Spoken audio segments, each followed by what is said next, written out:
Welcome back, Marcy. Welcome back.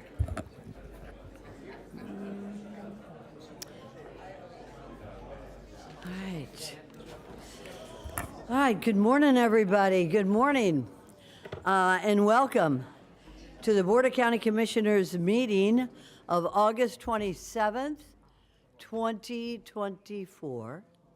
At this time, Madam Clerk, if you could do the roll call. Commissioner Barnett, Here. Commissioner Baxter, Commissioner Bernard, Here. Vice Mayor Marino. Here. Mayor Sachs, Here. Commissioner Weiss, Here. Commissioner Woodward. Here. Thank you. Let the record reflect that Commissioner Baxter is excused for the day, for the meeting.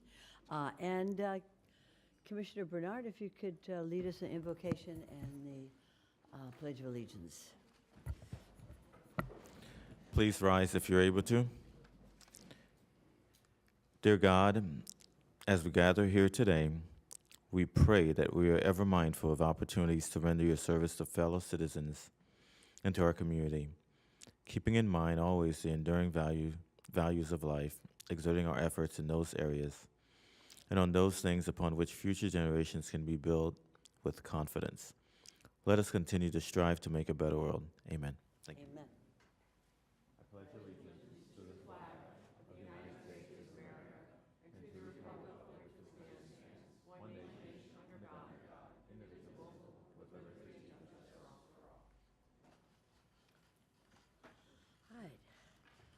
Very good. Good morning, everybody.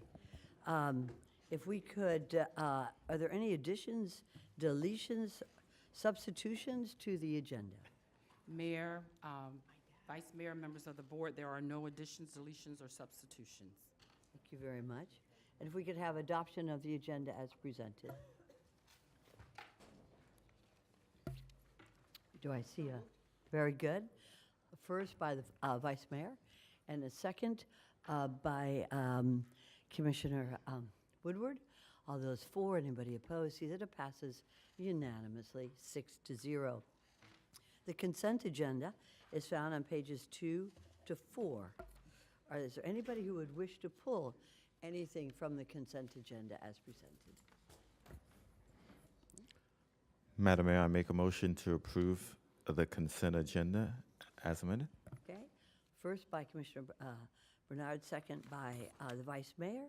All those for, anybody opposed, see that it passes unanimously, 6-0. All right.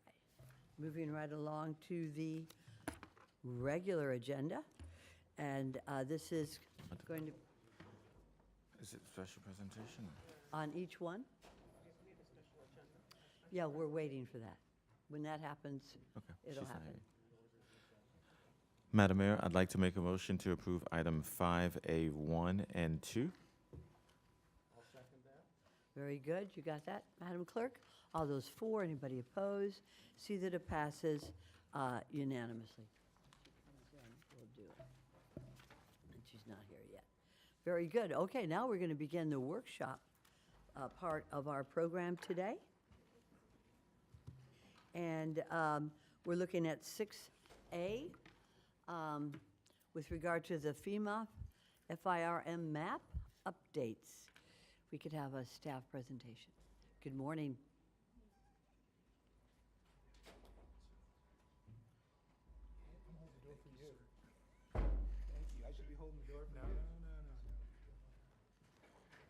Good morning. Morning, staff.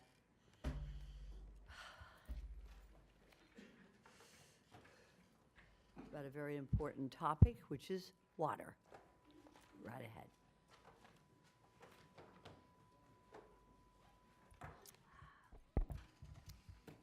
And who's going to be presenting from the staff? Excuse me. Good morning. I'll Good start morning. us off. Very good, thank you. For the record, I'm Whitney Carroll. I'm the Executive Director for the Planning, Zoning, and Building Department. With me today, Deputy County Administrator Patrick Rutter, Doug Weiss, the Palm Beach County Building Official and Floodplain Manager, as well as Paul Linton, the Water Resources Manager. We're here today to basically continue a conversation we had at the July 9th workshop. And So at the July 9th workshop, I'll give you a brief recap. On the left-hand side, we gave the board a update of the watershed management plan and the Lake Okeechobee Herbert Hoover Dike Rehabilitation Project and its potential impacts on the floodplain areas in that, and the flood zones in that area. We also discussed the status of the flood insurance rate maps for the eastern and riverine areas of the county, which included sharing the results of the scientific resolution panel findings and for the eastern areas. In addition, we reviewed our map update options, which includes the physical map revision process, as well as becoming a cooperating technical partner with FEMA. And we reviewed the community rating system program and some of its nuances. For today's presentation, on the right-hand side is a bit of an agenda. We'll provide you with the information concerning planning, zoning, and buildings public outreach initiatives concerning the flood maps, a CRS update, additional information concerning the proposed mapping efforts of the FEMA flood insurance rate maps, a LIDAR overview, and a discussion of a proposed plan moving forward. We will conclude with an overview of the current regulations on fill placement and the impact of unregulated fill. So last week, I emailed each of you a summary of our outreach campaign that we are working on, an open house schedule to provide our homeowners with information concerning the new FEMA maps that become effective December 20th of 2024.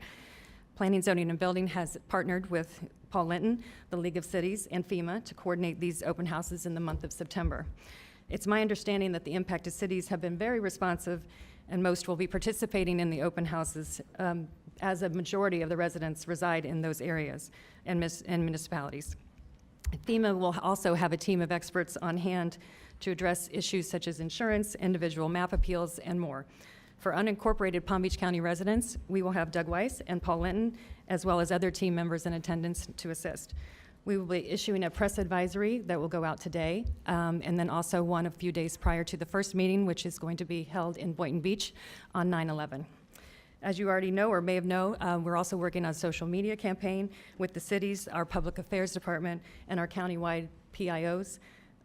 Also, Channel 20 is working on a flood risk PSA, and the water show, as we like to refer to it, will be airing on Channel 20 as well. That will be Doug Weiss and Paul Linton starring in that. I'd also like to publicly thank Richard Radcliffe at the League of Cities for helping coordinate these efforts in these open houses. They have been very, very helpful, as well as liaisons at FEMA, very cooperative with these open houses. So to recap a little bit on our community rating system program that we talked about at the workshop last time, we discussed that the building division's role in that support with emergency management and the CRS consultants in administering that program. After our last workshop, we consulted with public safety and emergency management, and they've advised us that they would prefer to come back at a later date with more information to you at a workshop to discuss their current CRS status and their future strategies. They're just completing concluding what excuse me, a 3-year audit that is currently underway, and they'll have the results of that as well to present to you at a later workshop. So now, with those housekeeping items kind of finished up, I'll turn it over to Doug Weiss and Paul Linton to get into the meat of the matter. Yeah. Thank you for the record, Doug Wise, building official, floodplain administrator. Article 18 updates are a little bit more labor intensive, so we're going to take some time to get those right. We're going to seek guidance from the commission on what features we need to include in that. We are required to do minor updates, so we may bring a minor update forward sooner. But it's not going to be the things we discussed at the last meeting. So we'll be seeking guidance on that. And again, we get mixed messages from FEMA on whether or not it's mandatory, but the maps are self-adopting, so we don't have to adopt the new maps. So it'll be presented to you guys for approval. It's going through FEMA right now, and we're waiting to see what FEMA has to say about it. And Paul. Okay. Next slide. No, I guess I should do this. All right, so I'm tasked with giving kind of an overview and summary of our firm map updates. We're here to seek your input on 3 different efforts for the updates. We have the Western Basin, which is around Lake Okeechobee, And those are the ones that were affected by the Herbert Dike recertification, and we're looking to update those to get a better and lower base flood elevation and to reduce insurance rates. For the other basin we're looking at is kind of the central one, which is on this map is east of the green line and west of the yellow line. Those are all South Florida water management basins. And then the last basin is the coastal/tidal basin. I prefer to call it tidal because when I think of the coast, I think of the beach. When I think of tidal, I think of it more inland, like Lake Worth Lagoon. So those are 3 areas, and we'll go over those in kind of detail along with our estimated budgets. Next slide. But we're going to start with is the LIDAR. The LIDAR is how we're going to efficiently and effectively get ground surface elevations, which are critical to estimating flooding, because that's where the water stacks up. And that has already been funded, and it'll be the first task that gets done. That's a separate funding from what we're going to talk about now. As previously discussed, we hope to do this as a cooperating technical partner, but if necessary, we'll move forward with the standard apply for and in the map revision process. Next slide, please. So the Western communities, as discussed, this is a smaller area, a simpler area, and we want to start with that and start developing that relationship and experience with the FEMA with this smaller area in order to get moving effectively for this area, because we think it could be done quicker. But also there'll be lessons learned that'll make us more efficient when we go to the other areas. And the estimated budget for this task is $500,000. Next slide, please. Okay, the South Florida basins are much larger and more complex, but the advantage is the South Florida Mine District is already setting up a model for each of these basins, and we plan to use that model with some updates to perform the mapping. Otherwise, it would be much more expensive. This is going to be a 2-phase process, one where we evaluate the overall basins and basically select the basins which we think will have the biggest change in base flood elevations and start with them. And then once you get through the modeling, then you have to do the mapping process itself, which is the lion's share of the cost. You're talking about $500,000 to $1 million for the first phase, and then $6 million to $6.5 million for the second phase, depending upon how the work gets distributed between the 2 phases. And the last one is the title, and this is revisiting the title to examine what we thought was exceptionally high levels in Lake Worth Lagoon towards the south end. We want to take a 3-phase approach where we pay a consultant to run the most current version of the model and see if there's meaningful changes in that south end of the lagoon. We're expecting those to drop. Also concurrently, we're going to look at sea level rise scenarios, because the FEMA maps did not, and we do not want to be in the position where we recommend lower elevations only to have them change later on. So we're going to take that snapshot early, and then from that point either stop there if there's no meaningful change, or lay out a plan for evaluations for phase 2. Phase 2 is the big lion's share of the analysis, complex modeling, where you have storm surge, rain and wind all occurring at the same time. And then the final phase is the actual drawing of the maps. So we're going to take this approach incrementally. So we don't want to just jump in all at once. So we'll start with the Western communities and the lessons learned there. We will do the initial phase of the coastal concurrent with that, but there are other firm map efforts will wait until we get the experience with the Western communities. And the time, just a note on time is variable depending upon how quickly the FEMA reviews and provides us input in that back and forth conversation. So all the time estimates here are just that, they're estimates. All right, and the objectives of this. We want a clear understanding of the flood risk and the flood maps. So we're looking for confirmation to move forward with this plan. It does sum up to about $9.5 million, which is a hefty amount. It's with non-envelope funds. We do not plan to initiate all those contracts at once. We will do an iterative process and an incremental process and keep you guys updated as we move through that process.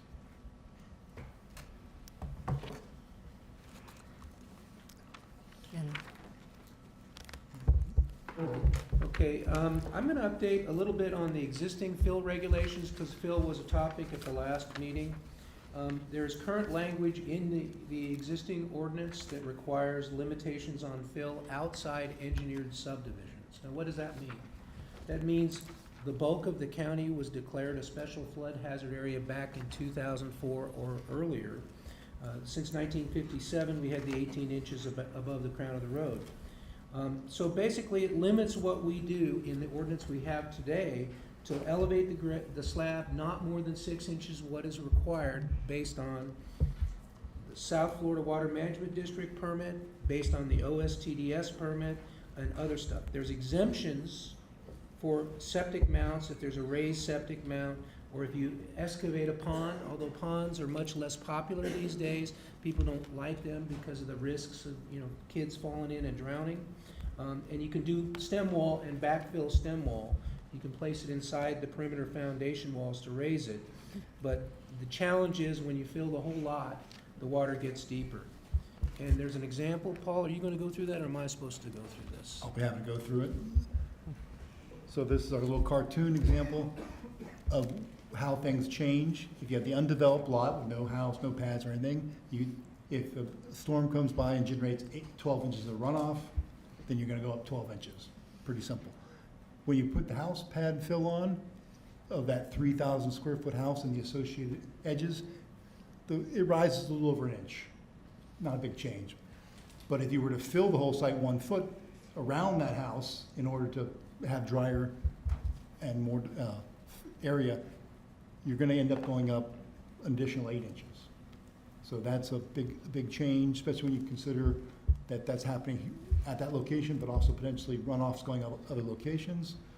But pretty well behaved for that size house, 3,000 square foot. The next example is going to show a little bit different and more impactful scenario. So we're talking about the ordinances for the development coverage. So this is the building coverage, and in this example, it's a 20% limit. If they take that same 1 1/4 acre lot and you allow the maximum of the 20%, you go from a house with about 3,000 square feet to up to 11,000 square feet. The 11,000 square feet does not include driveways. It does not include the septic tank drain fields. So that changes the previous scenario, and your depth post the fill rises from 13 to 17 inches, a 4-inch change.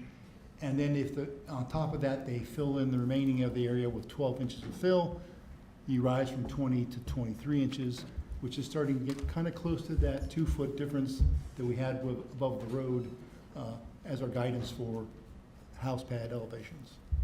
But there's a little bit of buffer there because the roads are typically a little bit higher than the lots, so I'm not going to overstate that. And then the last two here are going to be examples from the acreage and from Jupiter Farms.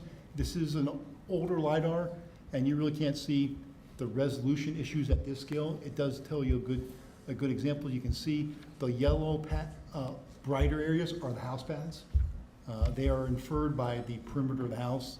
And then you can see where the white arrows are, there is one lot that was filled pretty much edge to edge. There are also some other areas where the Indian Trail bought lots and excavated for storage. But you can see the general change in ground surface elevation and how the lots change from site to site.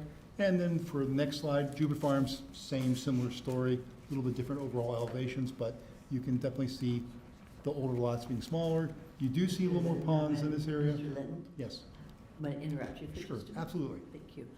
We have a question or comment by Vice Mayor. Sure. Sorry, I would have to pipe in, considering Jupiter Farms is in my district, and the acreage is in Commissioner Baxter's district, and a lot of the complaints that we're getting right now, the dirt wars, and I put that in air quotes because folks are coming in and clear-cutting their lots and then filling their lots totally and affecting the drainage. So what do we get to do about that in relation to what you are presenting right now? Because the two previous slides where you were talking about the 2 inches, the 20 inches, as lay people up here, that went like this over my head. So I'd really like to know what we as a county can do to protect our folks, but in the meantime, we need to protect the folks that are in an existing structure when a new structure comes in. We need to protect them too, not just the new structure. So what is your proposition here? Does that make sense, what I just asked? Yes, absolutely. Okay, thank you. I think I can answer that if you'd like. In better enforcement of Article 18, the provisions there, strict enforcement, and we're gonna look at Article 18 in the rewrite, we gotta bring back for guidance, but there may be a discussion, we've had discussions initially in PZB about lot coverage limitations, enforcement of it, that has been kind of I don't want to say a moving target, but there's been some confusion over the past decade or two. At least since I've been here, there was a memo that said 40%, and we're talking 20% right now in the current ULDC. So there are issues there, and people want to use their property. How's the saying go? Highest and fullest use. I'm not a planner, but I don't want to deprive people of their use of their property. But by the same token, can they just fill it stem to stern? There's an impact. That water has got to go somewhere, and unfortunately, the districts do not have the capacity to store. So there has to be some on-site storage or, retention, and that's the challenge. And Paul's the engineer. He can tell you how close it has to be to actually function in a rain event, but it has to be really close. You got to be hydraulically connected, is the term? Yes, it is. And these areas store water in the yard and eventually in the road before the house. As you lose storage, the water level from the same storm will get higher, which is the point you were making. And then unfortunately, the older houses might be lower or in lower spots. They're the ones that are going to receive the impact from those changes. But as Doug said, I think there's some room and opportunity there for clarity on those issues so that everyone understands what the limits are and can use it to that point, but don't go beyond that point. And what's really important is that new housing does not impact what's already there. It's not fair to those that are there, that because someone is doing something that they may not necessarily should be doing, the existing folks get impacted. And I do know that, I live in a community where there is a swale in the front yard, and water is supposed to capture in that area and along my driveway and eventually percolate down to the storm drain. Doesn't do that because those little pipes there that are 30, 40 years old are not working anymore. But suffice it to say, the house doesn't flood, but the front swale floods. But some houses don't because they've come in and they've raised their driveways, so they've impacted their neighbors. We have to put something in place that doesn't impact our neighbors. Thank you. Thank you, Vice Mayor. Commissioner Weiss. Thank you, Mayor. Can you talk about the difference between a foundation, building on a foundation, and building on a pad? Why don't we just put the new homes on a foundation so we don't use fill? Well, thank you, sir. That is part of what we're talking about with the Article 18 update, alternate foundation plans. Currently, we do allow stem wall construction. You can bring in as much fill as you want inside the stem wall, and it's inside the footprint of the house. It doesn't extend out. As Paul's example shows, we're required to maintain level grade 10 feet outside the building in every direction. So if you go to 3,000 square foot, it makes it a lot bigger. And people are building bigger houses every day. So before you know it, and then they want a detached garage for their accessory structures, et cetera. So these things really, we're going to have to start forcing the design, and we historically have not done that. We need better language in Article 18. So that's what we're going to work on. But why, my house was built 100 years ago. It's built on a foundation. All my neighbors' homes built around the same time, all built on foundations. And why don't they build on foundations anymore? I think dirt is cheap. But, putting a foundation... Talking stem wall, right? That's the cost for construction is much more, the fill cost is much less than putting the piles and other things to support it. We will probably try to get some information on that, because it's a good perspective of the increment of costs from going from a fill of a slab versus a stem wall filled versus an elevated floor. I mean, we have two-story houses. I mean, clearly, you can support the second story, you can support the second story, and all these, the older houses do have, already have a raise.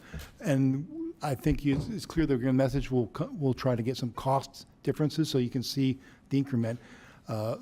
FEMA has a brochure that goes over, and they talk about the cost savings, but they talk about the cost savings relative to the impacts, not the original cost. And when person builds a house, it's all about the original cost. So, I mean, most of the time, I mean, really, and to follow up with Vice Mayor's comment, is these are people, the issue really comes into play when you, not when you're doing a development, a new community, but when you're infilling. And, I mean, there's not a lot of that left, and so why do we put? You'd be surprised, sir. Well, Not to relative- disagree, it's but yeah, relative. we get a lot of infill, and that's where the challenges are. But you're right. It's relative, right? Relative to the number of homes that are built versus the number that are not built. Yeah, I Well, don't have a number for that. I looked at the Jupiter Farms and the other ones, and there's only maybe 2 to 3% vacant lots. But there are, and what we're seeing, and we're having conversations with the drainage district, is people repurchase, they go do additions, they have a different expectation of either addition or other uses on their property, or just, I want to dry our property. So they've come from other areas where the property was drier, and they're going to put the fill in to make it, to get Gotcha. to. And the new maps may drive a lot of knockdown and rebuilds. We've already seen it with the old maps. In 2017, there was a bunch of that occurred. Very good. We're going to take a pause at this time while we take care of bringing in Commissioner Baxter into our conversation, because this is of importance to her district and the people of her district as well. And while we take this pause to take care of the technology, I'd like to recognize and welcome Congresswoman Shefferlis McCormick. If you could come forward, and thank you so much for honoring us with your presence today, Congresswoman. Right there.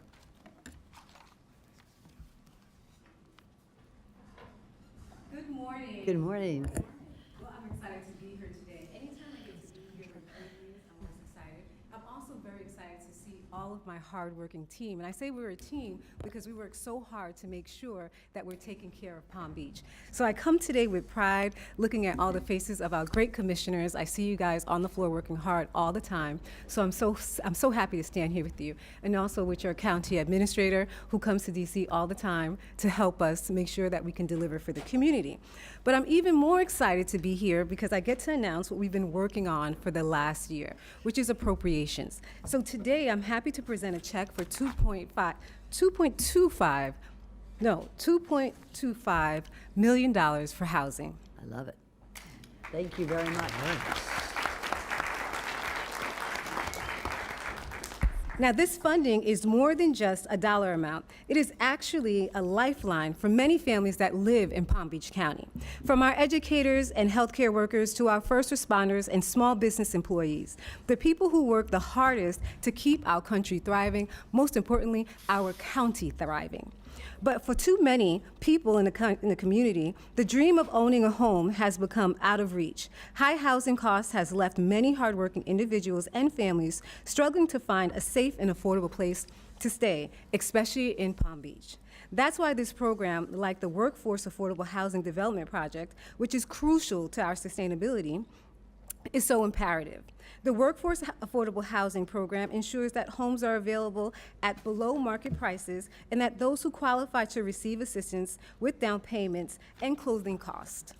This program increases the number of affordable housing units. It accelerates the timeline for bringing them to the market, ensuring more families can get the keys to their homes sooner. With today's funding, we are closing the gaps, ensuring that no one is left behind, and ensuring that everyone can thrive and live in the community of Palm Beach County successfully.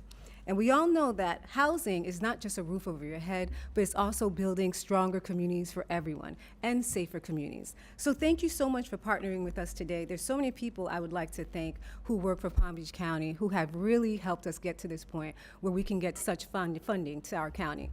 In our district, we have over 22 counties, well, 22 states and 2 counties. And this is one of the largest amounts we were able to give for counties. And I'm so happy to say that Palm Beach County deserves it. So thank you again, and I would like to do the check presentation right now. Thank you so much. Before we have everybody, I'm going to have you come on up, Congresswoman, and we'll all accept the check on behalf of Palm Beach County. But I'd like to thank you personally, professionally, on behalf of the county for your commitment and your support in our efforts here in the county to increase the supply of affordable housing inventory. And this appropriation is going to help us so much. The demand for affordable housing continues to increase with the ongoing population growth in the area, along with the average wage, which continues to lag behind the amount of money people need to buy affordable housing.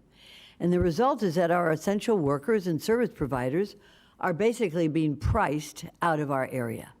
So with this new commitment by your office from the federal government to us, will give us an opportunity for building affordable housing that we are hopeful that will help in easing the effect of this housing crisis. Thank you again, Congresswoman, on behalf of Palm Beach County, on behalf of this county commission, for your support in addressing and relieving our affordable housing crisis. With that, I'm sure you have the check with you. I do. That's good. Well, if you could come forward and we'll all stand together for a picture. Thank you Mayor again. Sachs.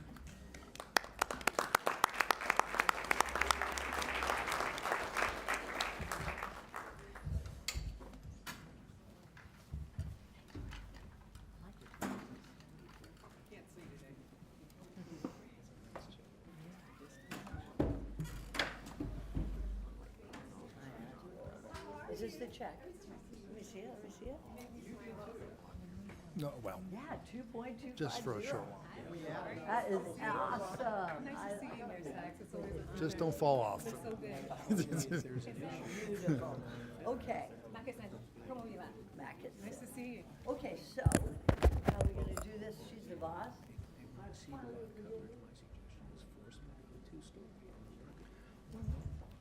Absolutely, absolutely. If what they're proposing like a foundation raised floor doesn't impact the storage, I don't think it means that they have to follow the block coverage. If you wouldn't build a whole floor 2 feet up, I don't know, it doesn't bother me. It's gonna allow floodwaters underneath. Yeah.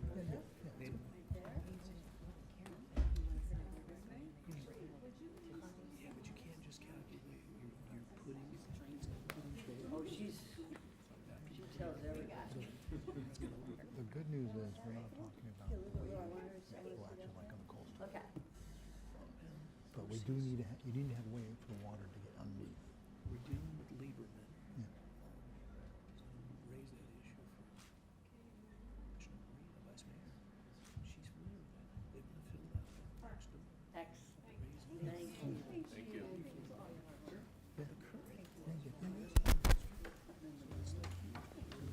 Offer that foundation. Put the garage down below. Matt, where'd she go?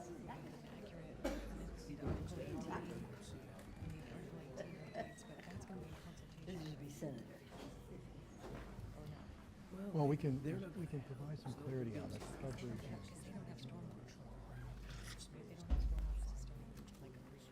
Okay, we can do that right now?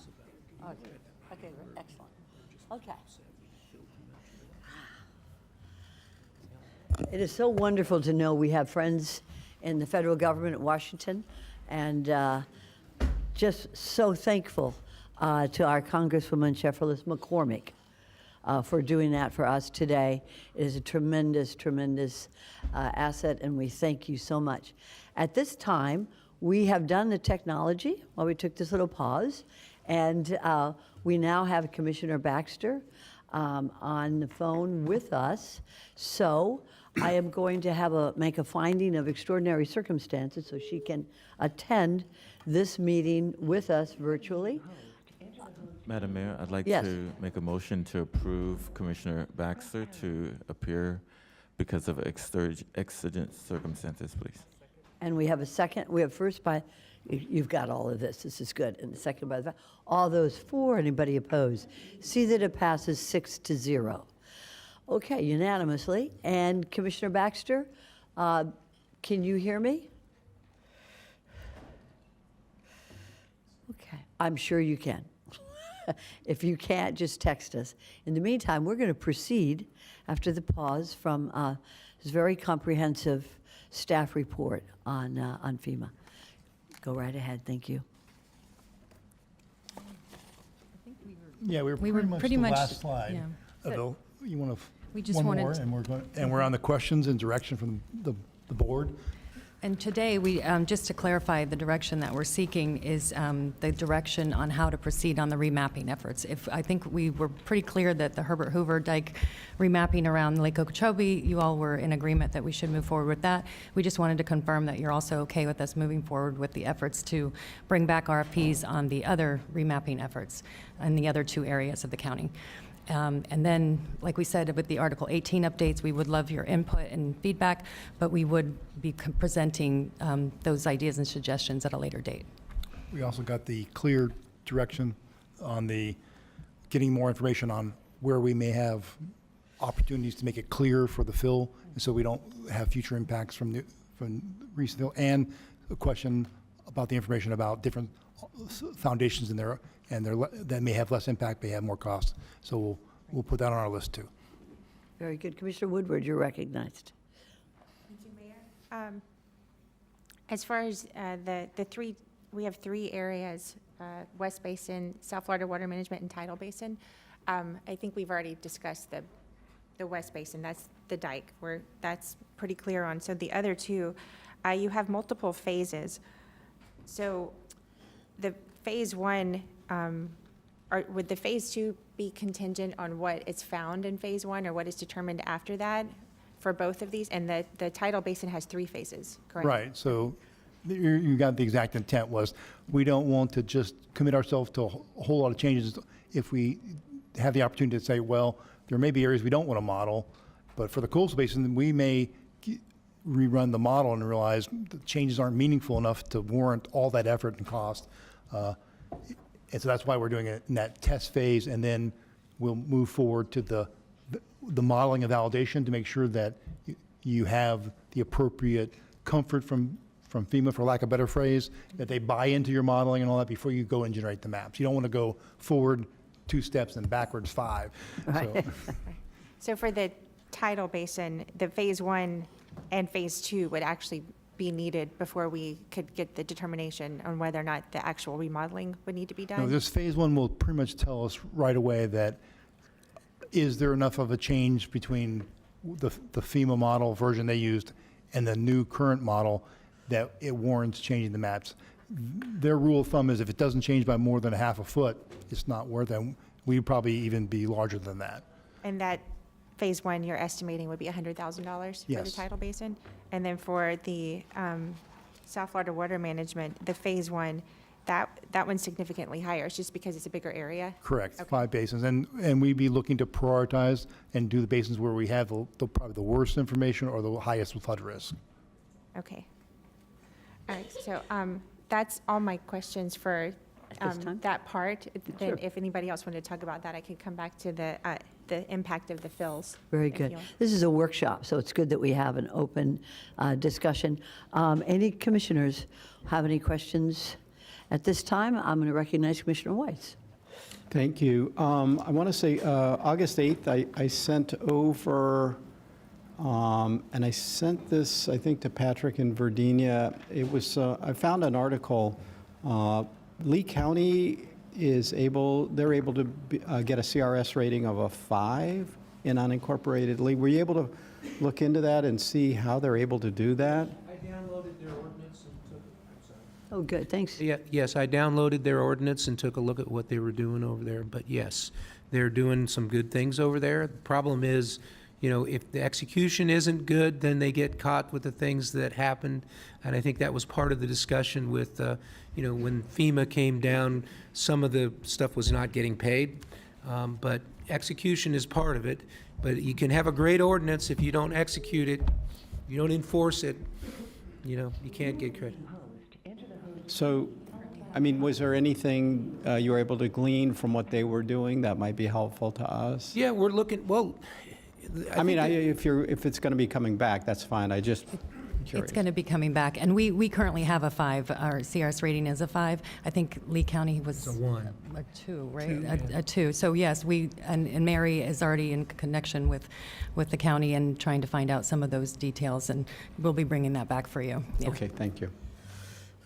Is there anything we can do to expedite FEMA to responding a little quicker on this issue? Or On the nothing, a letter? Yeah, that's an issue with FEMA, the watershed management plan, you guys are aware of that. Yeah. There's another receive and file coming in for another extension because the review time. We sent it out for review, getting it back from FEMA is gonna be several months, so that's part of the issue. If there's anything you need from the county commission, let us know. Thank you. And we're still looking into doing the cooperating technical partner. That would expedite things as well. So we're Yeah, Yeah, anything then we we can have do. better control. right. Right, because Yeah. it may be necessary, whatever we need to do. And I know Commissioner Woodward has some follow-up questions. Does anybody else wish to opine on this at this time? If not, I'm going to recognize again Commissioner Woodward. Thank you, Mayor. So I do support, we already supported the West Basin and then the Phase 1 of the other two. But as far as the impact of the fill, when we discuss that, so is that going to be part of the future workshop where we address Article 18? Yeah, we're seeking recommendations from the commission on how to move forward on that. We're gonna try and, you know, it's a lot of moving parts. Some of it is CRS points, some of it is resiliency. I mean, I think Megan's back there. We're She trying is. to I make see her sure back our there. community is resilient. If we have a catastrophic storm event, we don't want it to be catastrophic. We want people to be able to stay in their homes. And if their homes are flooded, they can't stay in their homes. So that's part of this whole mission, but we can't just, you know, do a taking. We don't want to take away people's right to redevelop their property. So that's the whole thing is built into the FEMA model.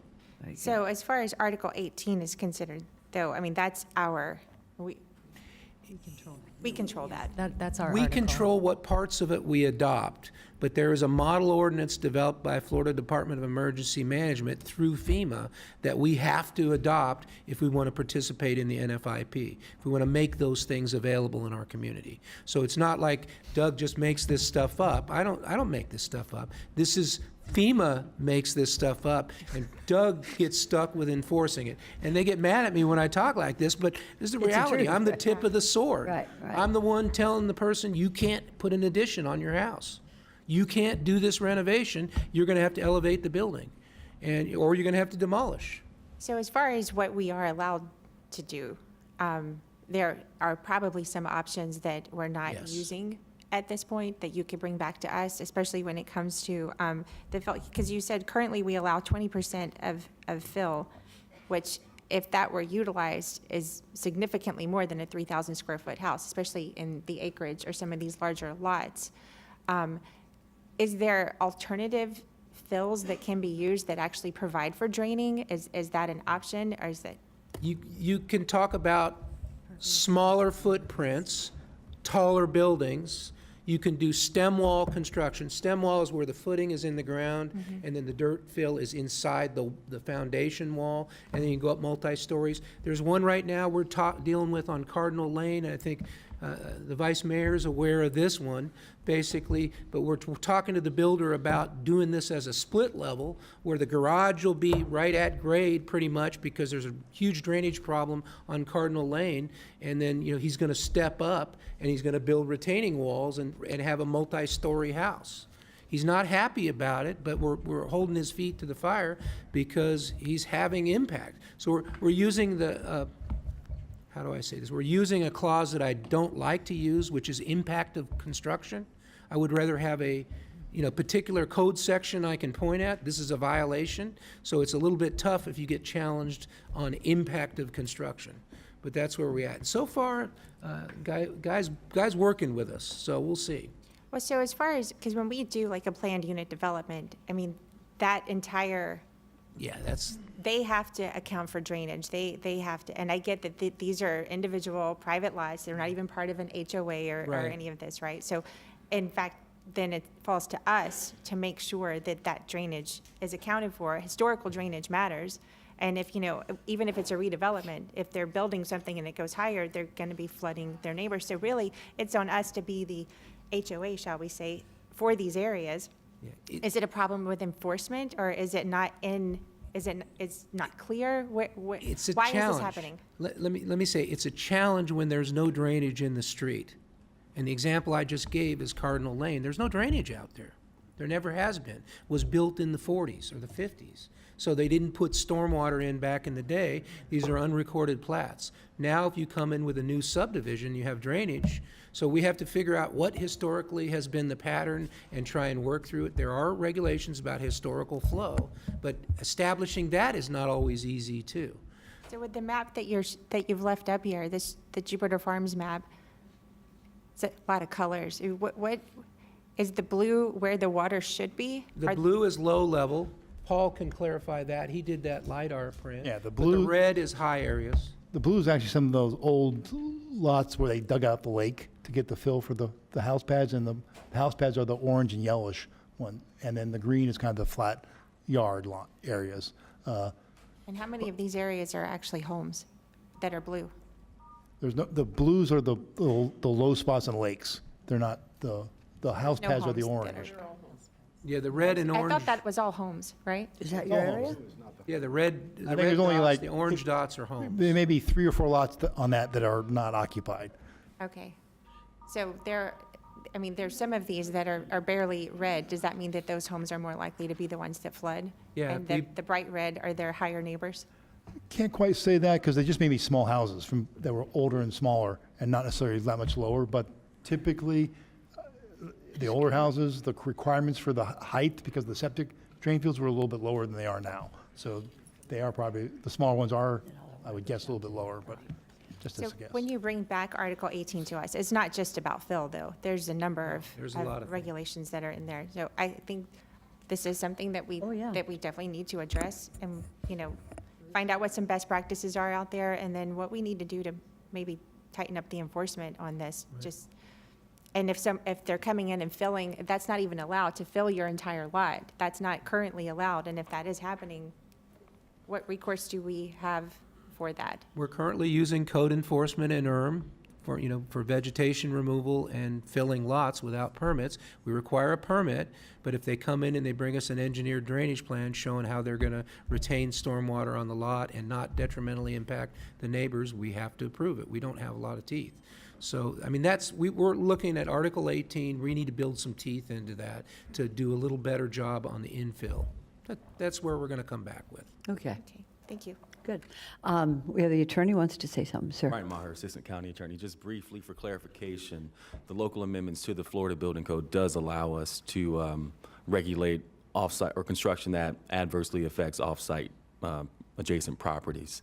So as Doug alluded to, the language is a little, it's loose, so it's can be a little, it's up Tighten to up. interpretation. So we do need stronger language in Article 18 to reinforce that enforcement.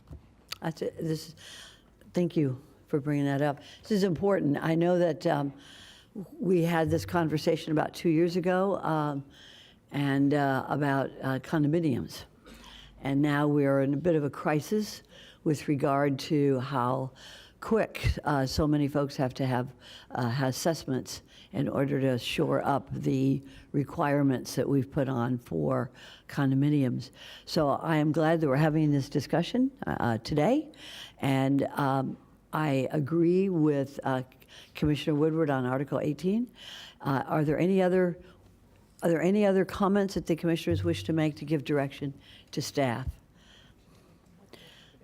My only comment would be, when you come back to us, let's do this slowly so that I know the state legislature really hit us hard when it came to assessments on condominiums, and we're at a bit of a crisis right now with that. So as we develop this, tighten up our enforcement on the code and the language, legal language on it as well, come back with us and we'll take a look at it so that we do this in a prudent way. Yes, ma'am. Okay?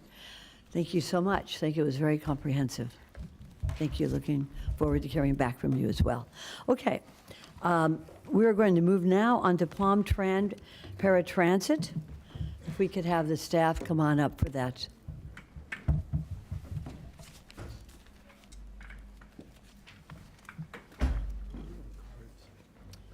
Yes. Oh my God, are there any cards on this issue? Okay, good. Greg, are there any cards on Paratransit? Okay. Very good. Okay, good morning, gentlemen. Okay. We are going to, I've just been informed by staff that there is a message from Commissioner Baxter that would have been on the previous issue. So if we could hear from her at this time? Can you hear me? We can hear you, Commissioner. Good morning, everyone. Good morning. Just for my own clarification, so are there any changes at this time being made, or is it coming back to us? No. Okay, no. Commissioner, we did not make any changes, and they will be coming back with a report. All right, thank you, everyone. Okay. Thank you. We're going to go on to the next section, and I'm glad that you're joining us, Commissioner. Very good. Good morning, and we're ready for your report. Thank you, Madam Mayor, Vice Mayor, Commissioners, Madam Administrator. PalmTran team is here and back a couple months after we started this presentation to continue it, and thank you for your attention to that. We are here today to share with you a few thoughts about our paratransit service recommendations and then status of the RFP, and seeking some direction based on some of the comments from the Board of County Commissioners when we brought the previous RFP to you as we put that together. Joining me at the table, similar to last time, is Michael Blaylock. Thank you, Mr. Blaylock, for your work and leadership through this. Lynn Johnson. New at the table on this issue is Mr. Ivan Maldonado, our Executive Director of PalmTran, and Lou Ferry from PalmTran Connection. We wanted to just draw your attention to the PowerPoint that we'll kind of move through pretty quickly and share a few of these pieces with you. We have been provided that as Yes, well. you all should have a Good. copy of that. So again, just going to give you a little bit of overview, connection efficiency project status, challenges, opportunities, some RFP modifications, and then seeking some board direction from you. On slide 3, this just kind of shares an overview of our services that we provide, the ADA, Transportation Disadvantage, and then DOS, our Division of Senior Services. PalmTran is required to provide some of the paratransit services that we have under federal law, and it's also the designated, PalmTran is the designated transportation coordinator for Palm Beach County. In that capacity, we provide some of the low-income status transportation to some of our customers throughout the county. We provide options as bus passes, paratransit services, and then also some subsidized fixed transit. And we also do DOS, working with the Division of Senior Services, where we provide this on their behalf, and that's partially funded by the Older American Act. On the next slide, we just wanted to point out who we serve. So just sharing with you, 60% of our combined paratransit trips are for people over the age of 60 years old. 78% of our paratransit trips are for elderly and disabled persons who meet the Americans with Disabilities Act criteria. And then 16% of our trips under the Transportation Disadvantaged program. Also, 27% of all of our paratransit trips are for medical reasons, and 15% are for nutritional reasons, as you see in some of the charts. A lot of other paratransit trips that we have are for employment, education, other activities of daily living. And how do we do this? On the next slide, under our paratransit services that we have now, we have 3 different modes. We have our PalmTran connection, which is one of our most visible that you see on our streets. And then also we have U-Serve and Lyft, which are an effort to make some of our transport a little bit more efficient and financially sustainable. Ambulatory riders that are registered for services for connection may opt to use one of these 3 services, either connection, U-Serve, or Lyft. And that's a really important part to note, because as we get into this, that choice lies with the rider, right? So they ultimately get that choice of what type of service they would like to and what they feel comfortable with. And you'll see who's able and who's not able to take advantage of some of those opportunities. Our service area on the next slide, you'll see, and these are just a snapshot. Obviously, all these cities are not all inclusive of all the cities we serve, but just roundabout, you can see some of the areas that we do provide the service. And we do provide that ADA requirement, as you see in that map, that lighter pink line that goes through there. That's 3/4 of a mile outside of the range of our fixed route, which is what we're required to provide under the federal government and under the ADA Act. We do that at a much broader level, and we'll get into a little more detail. And that's one of the major contributors that, provides that goes into some of the costs that's associated with the system and the demand that we have for paratransit today. Our ridership trends on the next slide on page 7. As you can see, and the one thing we really wanted to point out on the far right side of this, you see under ADA, TD, and our DOS trips, the year-over-year growth that we have under ADA, seeing about 10% of the growth, under TD, close to 18% growth, and our Division of Senior Services, about 10% growth that we have year. So the demand is obviously still there, and one that we're trying to meet. So I'm going to ask Ivan if he can take it from here and sort of take us through some of the connection efficiency projects, and then go over a little bit more of the PalmTran Connection Plus, which we briefly touched on at our last presentation. Ivan? Thank you, and good morning. Good morning. Madam Mayor, Commissioners, Madam Administrator, everyone here today. I'm happy to be here today and have the opportunity to continue in this presentation. This is my 5th week or so at PalmTran, having worked at multiple transit systems, small, medium, large, having overseen paratransit service delivery and customer services, as well as human services in the past, has given me a great opportunity to be able to gauge the type of services that we provide to our customers. And with that said, I believe that we are in the right track. The team here has done a fantastic job to identify areas where we can improve services. And I think some of the initiatives that we have began to implement to meet the need, the continuous increase in demand for paratransit users, it's very promising. So with this presentation, I will start with slide number 8, and basically we'll be providing an overview of our enhanced eligibility assessment, overflow service options, non-ADA service delivery options, and our PalmTran Connection Plus, which is something that we somewhat have begun to implement, but we will continue to implement additional initiatives to enhance services and further reduce the cost of operations of paratransit services. So with regards to our eligibility determination, if you were to look at this slide, you could see in 2018 we had a high demand or a large number of applications of folks who were applying for the services, and we had a large number of applicants who were approved for paratransit services. And you see that trend went down. I will, throughout this many years, of course, we had COVID. A lot of folks probably weren't riding, But then we saw a slight increase back in 2022 on the applications, and then 2023 in the number of applicants that were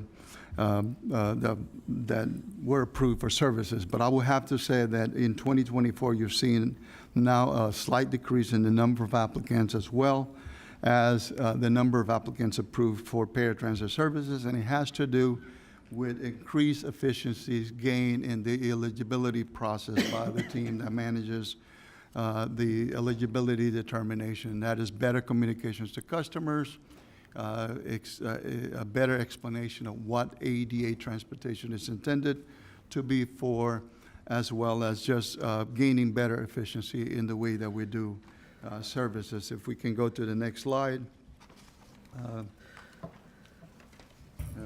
Back in July of last year, the team implemented non-ADA service alternatives.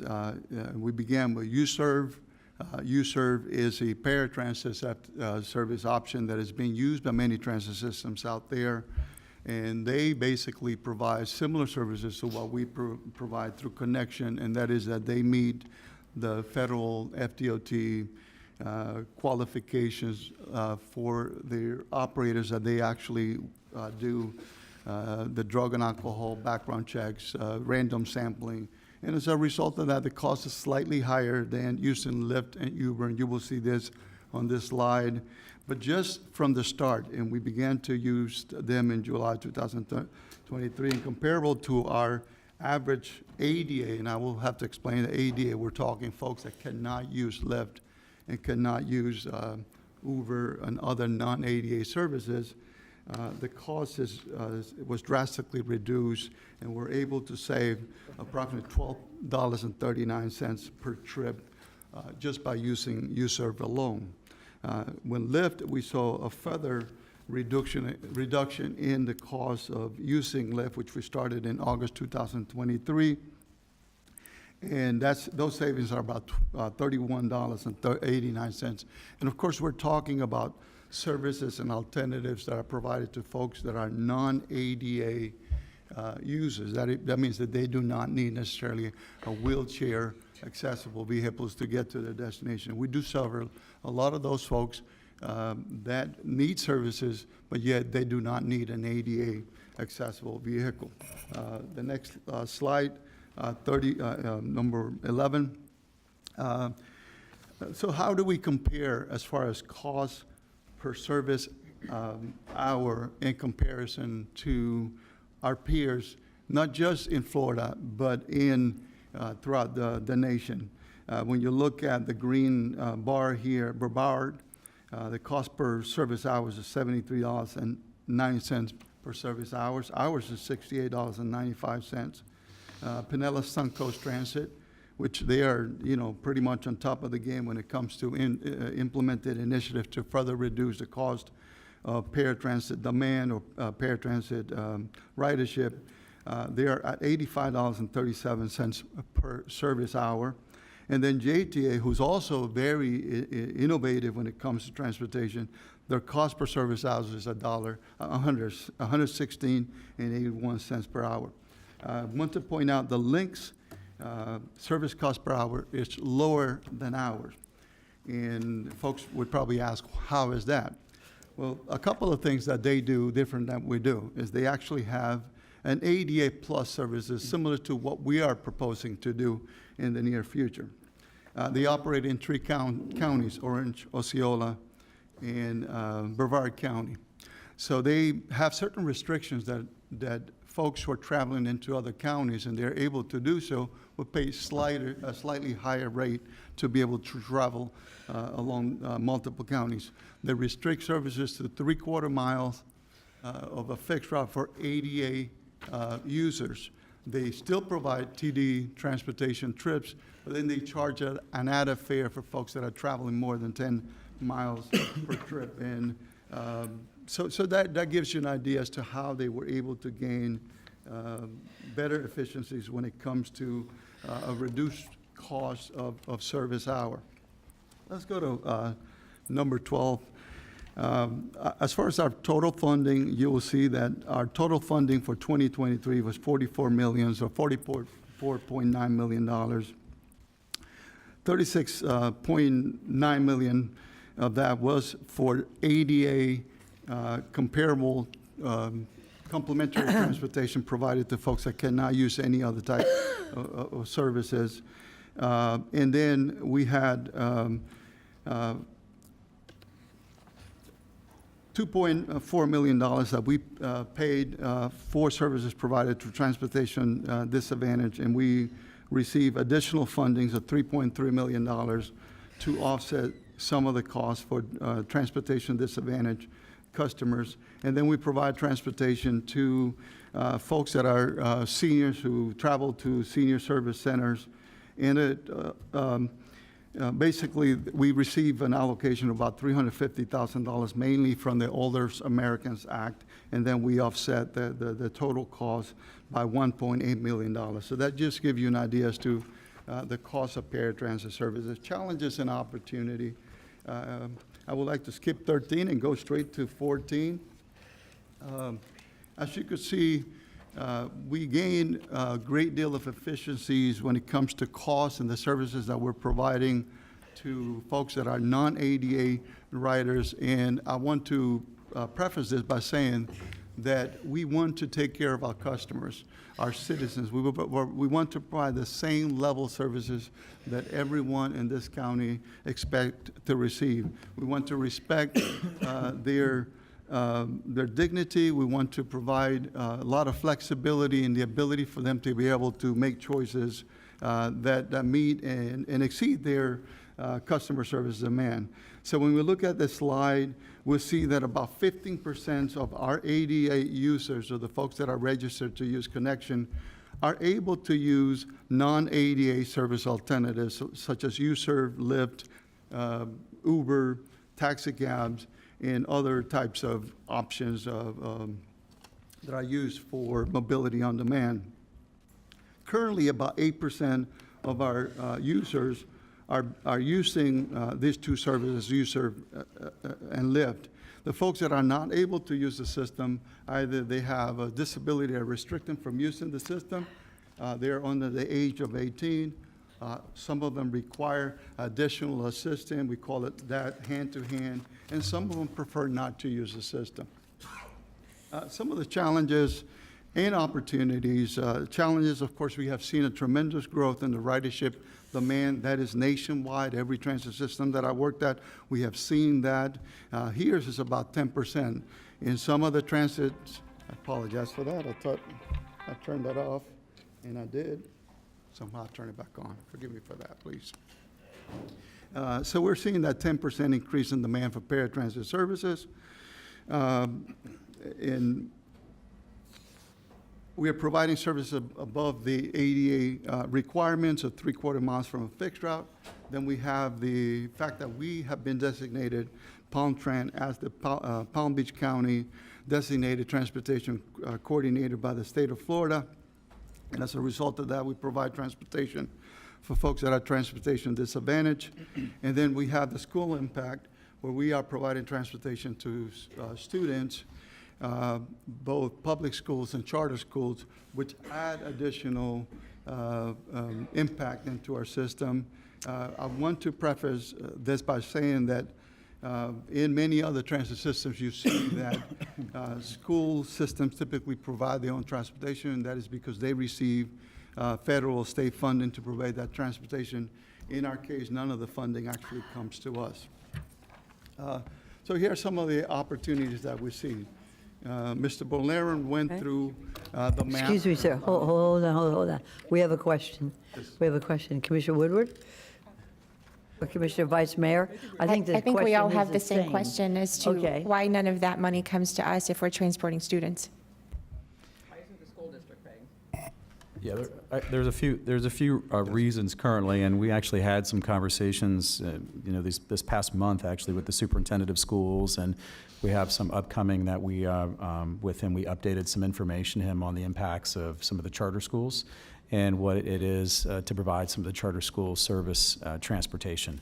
I mean, the one piece of it is that, first off, you know, the individuals that we transport in paratransit, and particularly school-aged kids, are eligible under ADA, right? So they are eligible under federal law to choose the type of service that they would like to provide.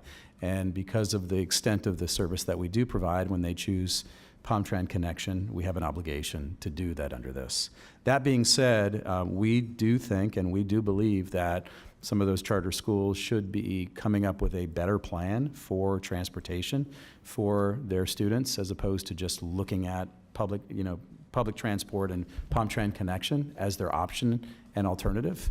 And those have been a subject of a number of conversations we've had over the years with some of the in the charter school space, and it's one that we've brought back up again with the school district as of recently, and hope that, you know, we can get some additional support to work with our charter schools to, you know, come up with a better plan for transporting their kids.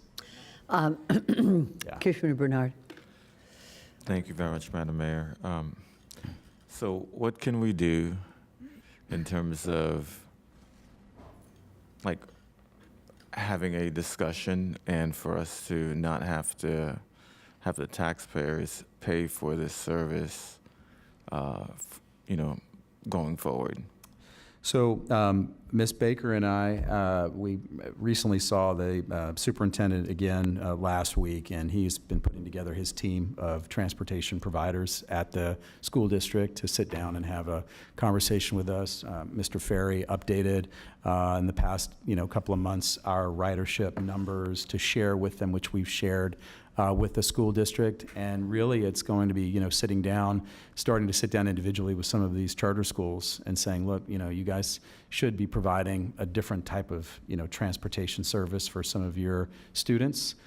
They have different needs, and clearly they have needs that, you know, a bus operator, for example, in paratransit is not trained to do in terms of taking care of a number of kids that have varying ranges of challenges when they're on our vehicles. So it's an ongoing conversation we have, and I'd love to report back to you when we have that next meeting with them to just kind of see where we're at, and if we need to, you know, ramp up some of the conversations from that, we're certainly open to, and we'll share that with you.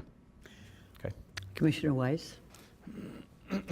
Thank you. Two things. On slide number 11, on the peer cost analysis, I know our costs are going up significantly. Where's everybody else in terms of their contracts? How many of them have been up? I would assume the higher ones are probably already updated. The ones that are on the right side of the scale there are probably contracts that have been in existence for a while. Is that accurate? Yeah, that's fair to assume. In Broward specifically, they're sort of in the same process that we are right now. So they're getting ready to enter into. So really, this is, it's informing, but it's not informative. Now, the one thing about links, though, and some of the things that we're going to talk about in terms of the RFP and how we're going to structure this, because two of the areas when we came to the board with our last RFP, and the board said, look, there's a couple of areas that we want you to focus on, staff, in reworking this RFP. One of them was the number of providers. One of the issues was in sort of the flexibility that you give providers to address some cost savings and some unique opportunities to provide that service. And the third was pricing. I mean, and so when you look at a Lynx, for example, as Mr. Maldonado pointed out, you know, they've implemented some of those measures at Lynx that we're going to look at in this RFP to give some of those providers a little bit more flexibility. So I think while you are correct, Commissioner Weiss, that yes, some of these aren't all apple-to-apple comparisons, that's one where we can look at and say, well, in areas where they have put forward some of these innovations, they're kind of, you know, seeing prices that are a little bit on the lower end. Okay, and I'm still not fully understanding what you were discussing regarding the students. So does every student qualify as ADA? Is that what you said? No, but most of the larger charter schools that we provide paratransit services for, For example, some of the schools, we have several autism schools in our county, right? So when you look at sort of the top schools that we have in terms of paratransit, providing paratransit service, those students are the ones that qualify. Okay, so they're truly qualified as ADA, because the way it came out, it sounded like every student qualified because they were students. So how do these other communities, how do they manage this? Why is this something different here than in other properties? Louis, you want to address that? So, thank you. Historically, here in Palm Beach County, we've been very liberal with our eligibility and things like that. So the schools look at it as it's the parents' responsibility to get the student to the school and not for them to provide the transportation. So when we have the extensive ADA service that we have, they apply for our service. It's within our ADA core area, so they choose to take Palm Train Connection and the school doesn't provide transportation. So I've seen it where I was at like the L school up in Jupiter. Before they opened, I was there, and the principal stood up and said, don't worry about it, we're changing from the Renaissance Center right near down here in West Palm Beach, and we're just gonna go up to L's. Just use Palm Train Connection, it's fine, they'll take it. And I stood up and said, no, wait, you can't do that. But they can, because they qualify for Palm Train Connection, and the parents choose to put their autistic child on our bus instead of driving them. And that's our struggle. We've tried to talk to the schools. The schools say it's the parents' responsibility to get them to the school, and the parents say we don't have any other way to bring them except for using Palm Train Connection. I still don't understand, though, because other communities have to have similar populations like we have. Other communities have taken a stronger stance. What do you mean when you say stronger stance? Because if they qualify, they qualify. They do, but their school district has been more supportive in pushing that transportation plan. Each school is supposed to have a transportation plan, and their transportation plan does not include the Palm Train Connection side of it. And the state and provides funding for transportation, including for charter schools? Yes. That's what we understand, yes.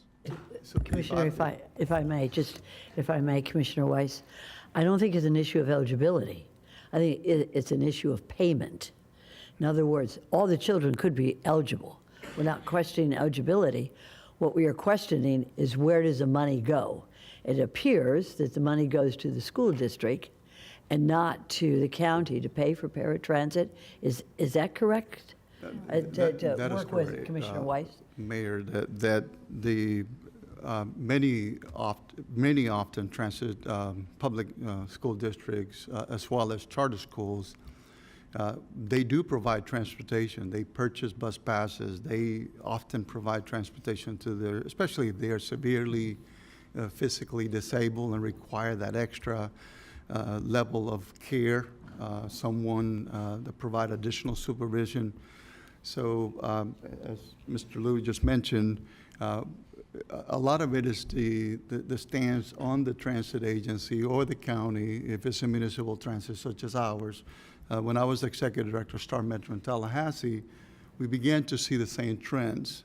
So as executive director, I was given the direction to reach out to the school board and the charter companies, and even working with the state to help in that process, because there's funding available for them to provide the transportation. And we don't have any problems providing that level of transportation, but sometimes they require specialized care that our operators are not capable to provide. We make certain expectations that we tell an individual or a family member that they might have to have a personal care attendant in some instances, but sometimes the level of care that they require when you're transporting multiple students who are severely physically disabled, it can become a constraint on the transit system. It poses a safety issue for operators and that sort of thing. So that dialogue is essential. And as Mr. Bonlaron mentioned earlier, those conversations are happening.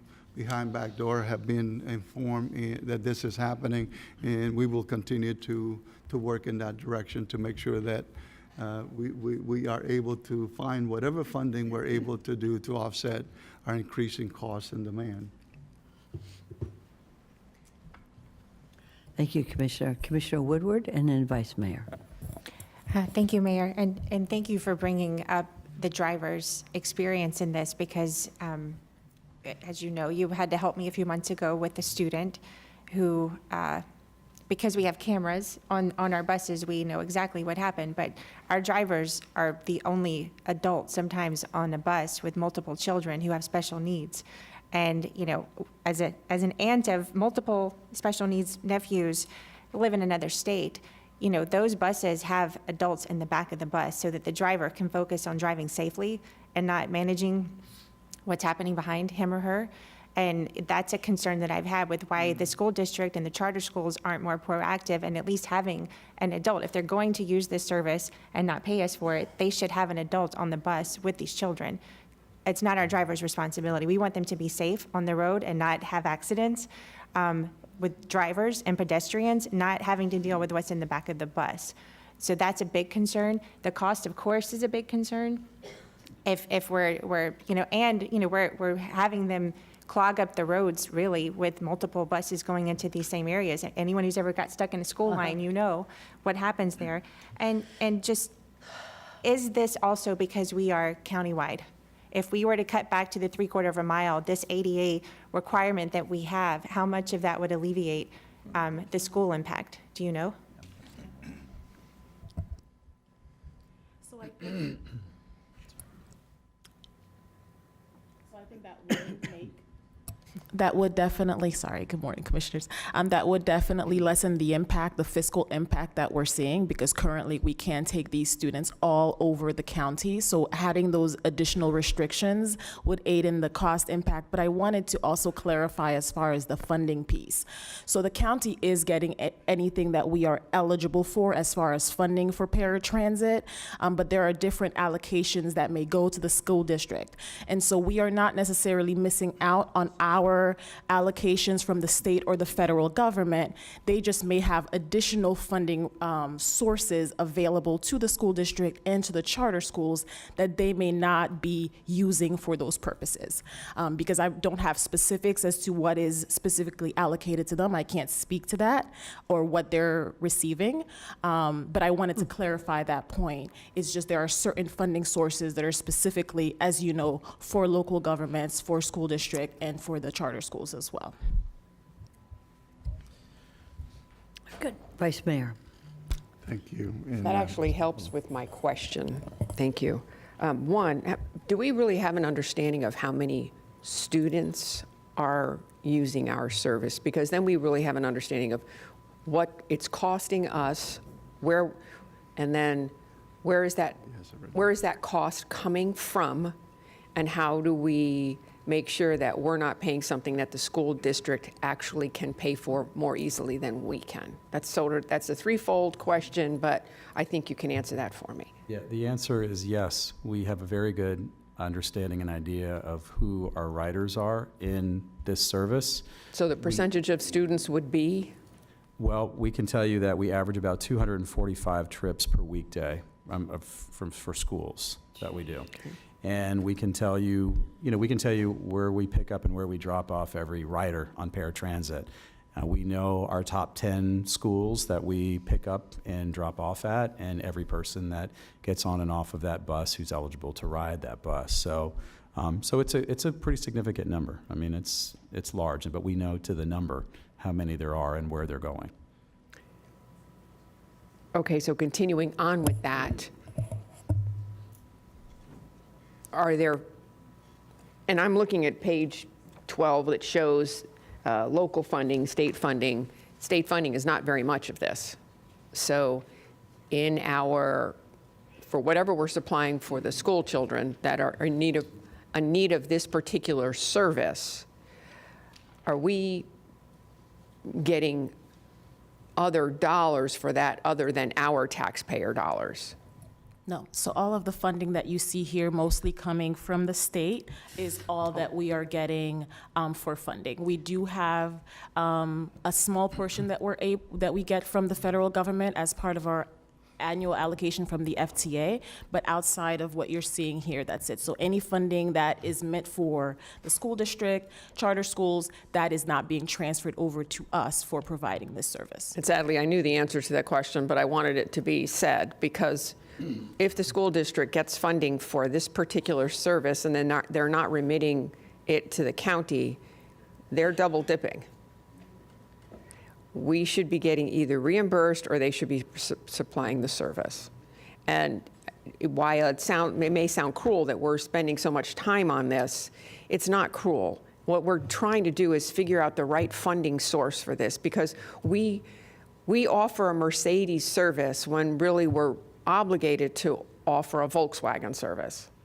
And it's very hard to cut back on service without folks feeling that we're doing something inappropriate.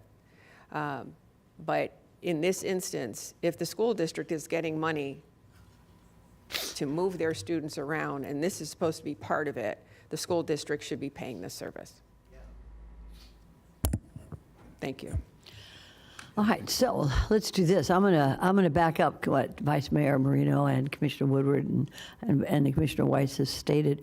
Would you let us know, all of us, how we can inform the school district that the monies that they are receiving need to come to the county in terms of transportation? Okay. We can, and Thank we you. will update you all on the status of those conversations that the administrator and I are having with Paratransit staff and the school district on this issue. And I don't want to know, I don't need to know about the status of the economy.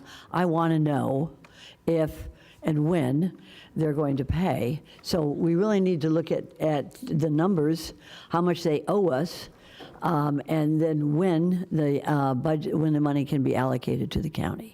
I don't need to know a status of conversations. So go on while these kids are in college, you know. So let's, if you could, Mr. Bonner, I appreciate it. Thank you.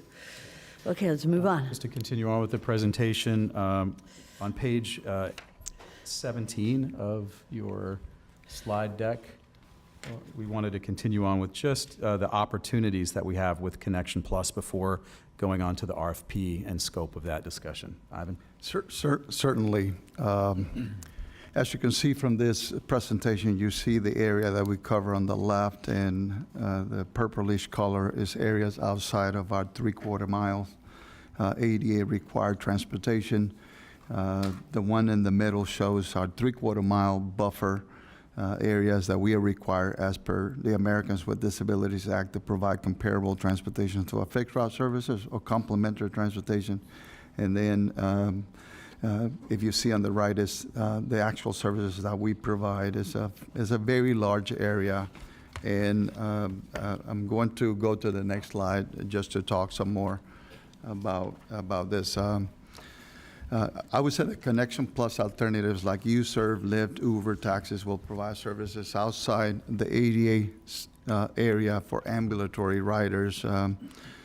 So what we're proposing to look forward in the future is to provide, I would say, greater, more efficient services, cost-effective services to folks that are living or travel outside that 3/4 mile, but also this option being available to those that are able to use the system or every initiative that we implement. So it's Mr. Bolnaran mentioned earlier, it's by choice. It's intended to provide more flexibility, a greater level of independence, and also reduce the cost of this continuous increase in demand. ADI customers who prefer to use these services will still pay the same fare. In the near future, we plan to include the use of accessible ADA taxi cabs for non-ambulatory users. Right now, YouServe and Lyft do not provide the services, but we're looking into those options there.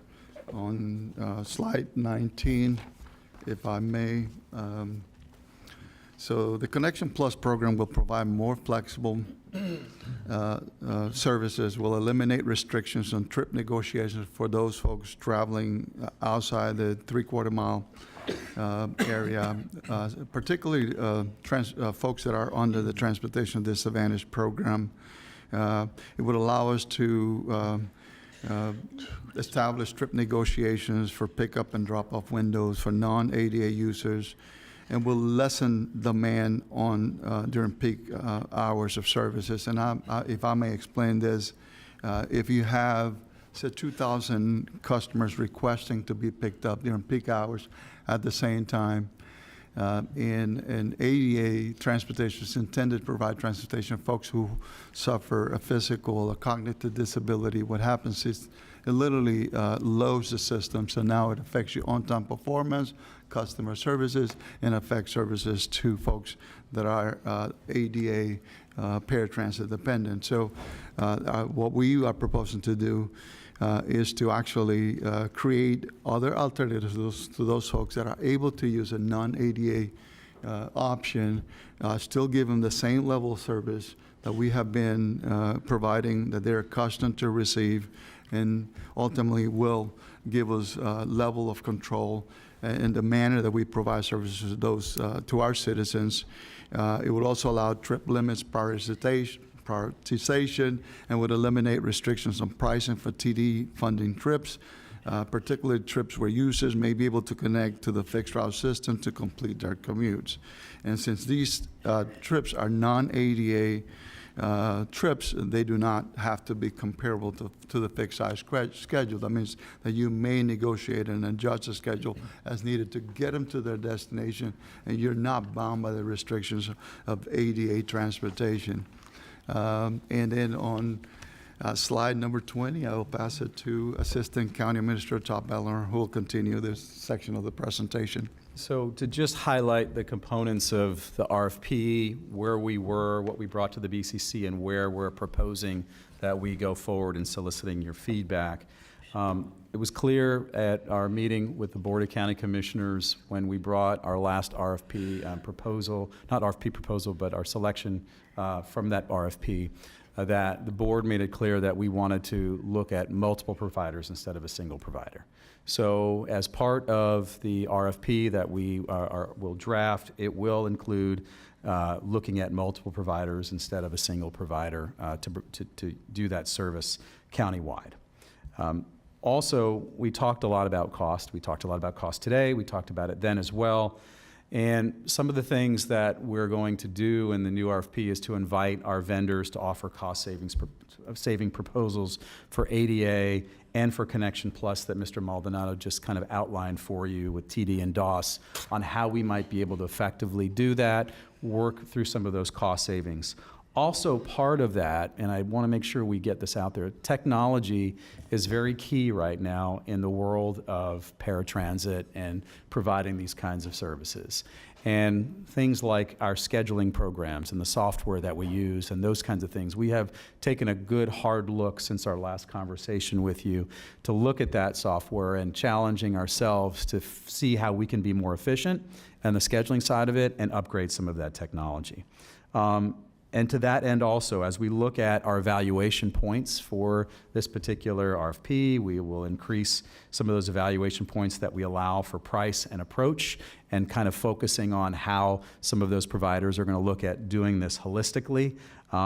We also will probably create a baseline of the kind of service that we want to be provided, and then allow for a little bit of creativity with supplementals and other ways that those providers can then give us information that we can sort of score on an apples to apples comparison. One issue that came up a lot in the last several RFPs was the property for vehicles and leasing a sizable piece of property for our providers to have their buses on and to be able to operate out of. And a number of providers were getting tripped up by that. We've been working very closely with our facilities department on identifying a facility to long-term lease so we can take that potentially out of that contract, save us some money over the long term with a more centralized facility that can be used by multiple providers. And the other piece of that is on the fuel side of this, there's an opportunity potentially for savings within the contract on the fuel and how we provide that for those particular vehicles.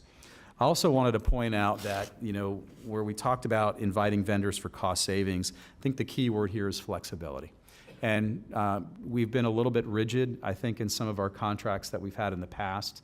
And in this upcoming RFP, we're going to look to provide some flexibility in the overall contract that we have. So when we have these longer-term contracts of 5 years with renewals, a lot can change in that period of time, and it will give us more flexibility on the administration side to adapt to that with flexibility drafted into that particular contract. So those are a few of the items that we have been able to identify. I mean, obviously, there's some fixed costs that we know that are expensive in providing this service. Labor is a big component of this. Insurance, as we continue to look at, providing this type of coverage, is a big number as well.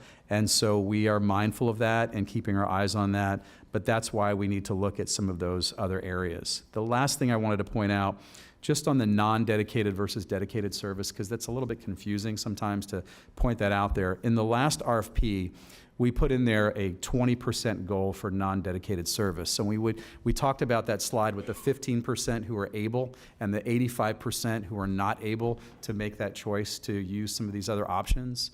We drafted in a goal of 20% to try to see if we can work to get to that number of 20%. Where some of our providers came in last time, where some of them far exceeded that, beyond where we thought we were capable of being able to get to, which represented tremendous cost savings on their side of it, but in reality, we didn't know that we were capable of getting there. So that number and that flexibility in that number is going to help drive some of those cost savings, and how innovative and creative some of our providers can get while still providing the quality service that we're demanding will also be a factor, I think, in bringing some of that overall cost down.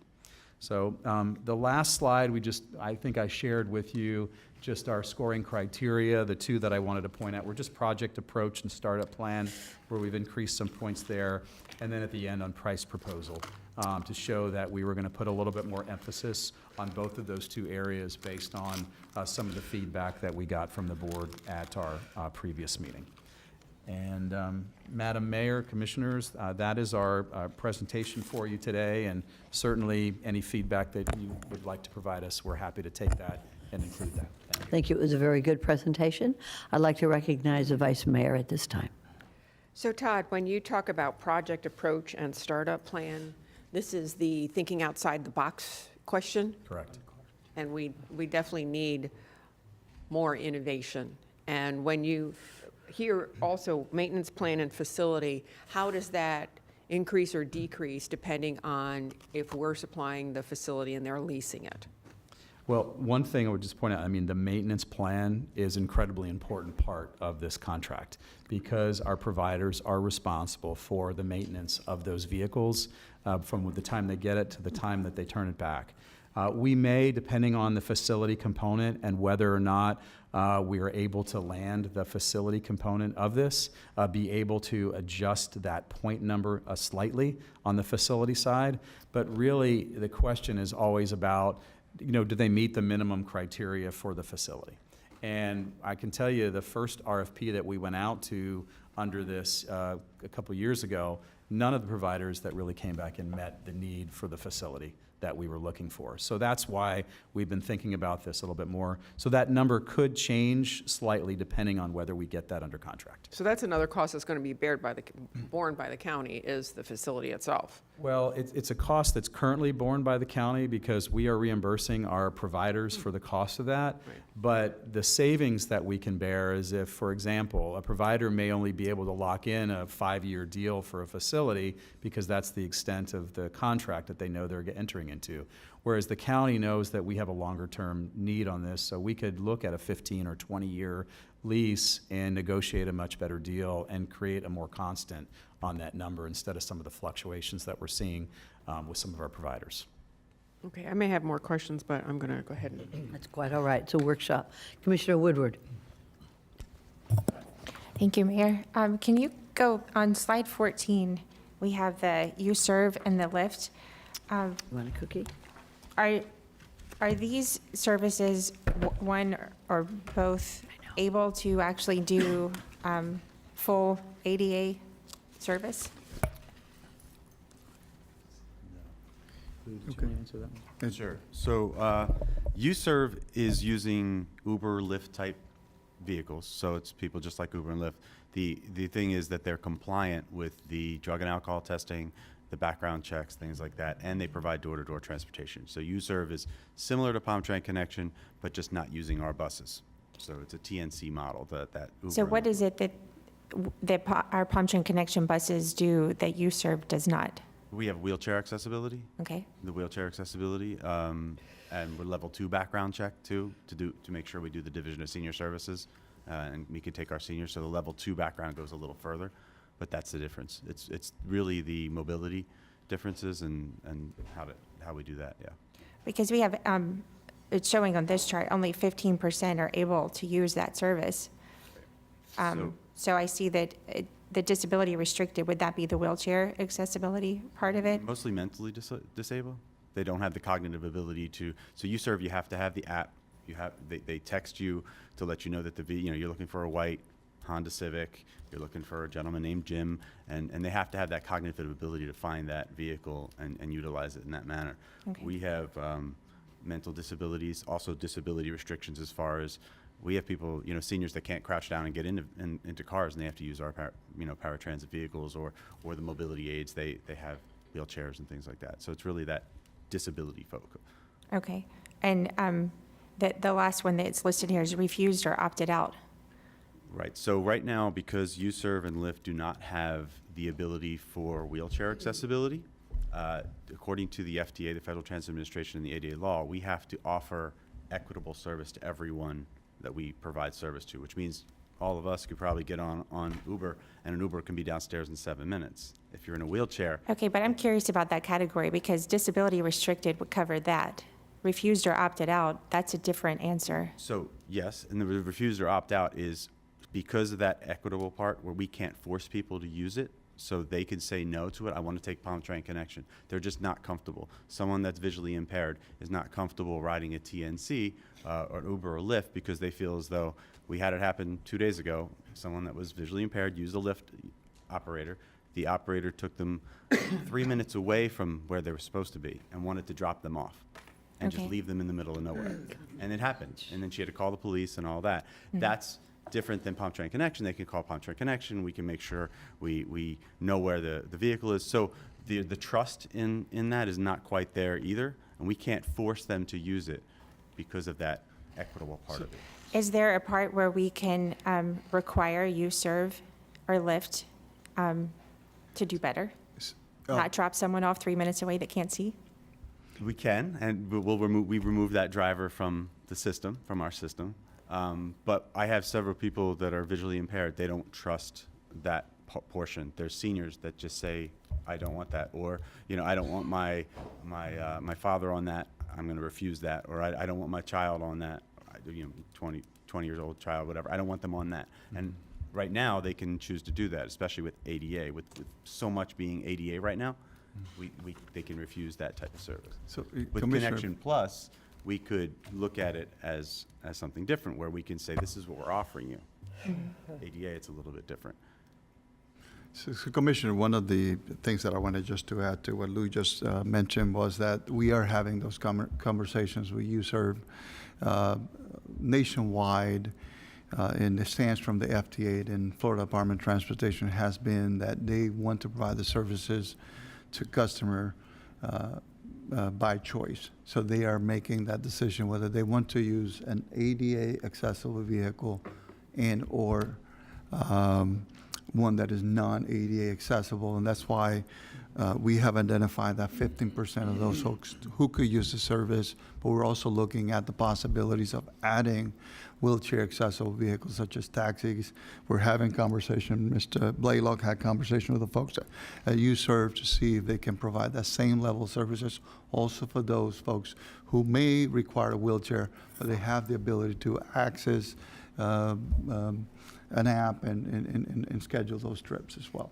So this information, it will be part of the information that goes out in the RFP, so when they're coming back with their creative proposals, they'll know this and know that trust is a current hurdle that they'll have to get over, and that's something whoever they contract with will need to address. Correct? Yeah, and you know, what we did in the last RFP was we set sort of a goal of what we were striving to in terms of the ability to use these other kinds of services. And when we sit down and when we have our industry meeting, because, you know, there are going to be differences in this RFP than before, and we'll lay a number of those things out there. And it'll be an opportunity for questions and answers, and we'll be able to kind of lay out some of those expectations that providers should have going into this, some of the limitations that we look at, but also give them some of the ability creatively to you know, submit. But, you know, we as those that will be evaluating it too, you know, will be able to, you know, offer that in the evaluation process as well, what we see. Okay. And my last question Go right is, ahead. as this RFP is going out, is it going out to do this, what did you call it, Connection Plus program? Is that what we're offering? Yeah, so that Connection Plus program is one that, as part of that flexibility and part of that creativity, that's one of those that we went back after the board said, hey, you know, look at some areas where you might be able to provide some cost savings while still providing, you know, that service. That's one of those areas that we expect, and what we've heard from some of the industry of an area, and this has been implemented in other locations, so it's not, you know, new that we're doing, but is one that we think will be able to, you know, provide some of that flexibility. Thank you. Thank you, Commissioner Woodward. Commissioner Barnett, did you want to say something? Go right ahead, sir. Thank you. It was mostly answered already by Ivan. Thank you. It had to do with U-Serve, Lyft, and the vehicles that they're using, setting aside those patients who may have mental health issues or visual impairments, but for our older seniors, older citizens who may not be able to crouch down into the back of a Toyota Corolla. You said you're having conversations. Can you elaborate on conversations that you may be having with U-Serve or Lyft in order to see if they might be able to provide more accessible vehicles that our seniors would be able to use? Like minivans. I've seen those vans that have the ability to transport wheelchairs. Right. Commissioner, I have, Michael Blaylock, I have spoken with the president of U-Serve as we have examined different models across the country. And they're another version of Lyft, but their particular drivers are trained and certified.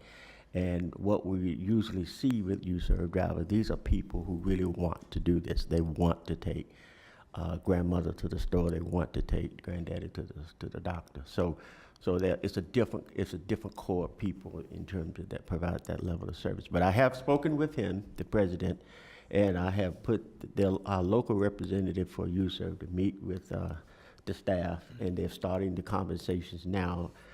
More importantly, we're in a position now we can start looking at shifting some of those trips that are being provided by our vehicles into the U-Serve vehicles. And they have assured, and I have looked at other models, where they are providing wheelchair accessible vehicles under their particular model. And so that's one of the areas that we're exploring particularly in expanding this Connection Plus version of this RFP process. So yes, it's happening. All right. There are no other questions at this time. We do have a card. Commissioner Weiss? Yes, and we're going to hear from Mr. Drew Merritt. Yeah, I just want to say I'm really happy with Ivan. I'm glad I came here today to meet Ivan. Also, I think he's doing great so far. And as far as I'm happy with the multiple vendors, it should be a lot easier. I want to get this RFP out. You know, I think with the one vendor thing, it's a very, very hard thing because there's a lot of fighting with MV and stuff like that. And I like U-Serve and the Lyft, and I think it's a really good program. I want them to keep it, and I get to where I'm going. I have not been late for work for any appointments, actually. And I think that I really wish that they would have more school buses. I mean, I know I lived in Massachusetts, and I went to a special ed school, and they bust me out, and they have their own vans, so I think they really need to get more special ed school buses. I've been saying that for a long time, and I just hope you continue with the lift services and the U-Serve, and continue, and hopefully stay with U-Serve, and I hope it continues, because I don't like being late, and I don't like going straight. Thank you. And thank you, sir. Thank you very much for that. Are there any other comments or questions by the board? Seeing none. Todd, I think you have a good direction. On the right track. Thank you. Right? And with that, I want to thank you. You provide a very important service to our children and to the parents and to all the people here. And we want to make sure that you continue. We look forward to receiving that report from you as to additional sources of income that we could have for budgeting our paratransit for our school children. Thank you again. Thank you for your work. feedback. I appreciate Thank you. Okay. We're going to move on to the very last part of on our workshops. And if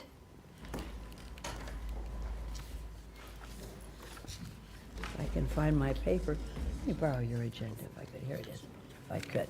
If I could have the staff come up on, thank you, on 6C, Emergency Medical Services, Secondary Certificate of Public Convenience and Necessity, COPCN, Update, Public Safety. So we have Stephanie here. Very good. We have the lights already on, Vice Mayor. Commissioner Bernard. Thank you very much, Madam Mayor. Before staff makes a presentation, based on the information that I've gathered and all the meetings that I've had, I really want to know what can we do to basically terminate our agreement with AMR and medics, and how quickly can we terminate it, and how do we move forward in terms of bringing new providers in Palm Beach County?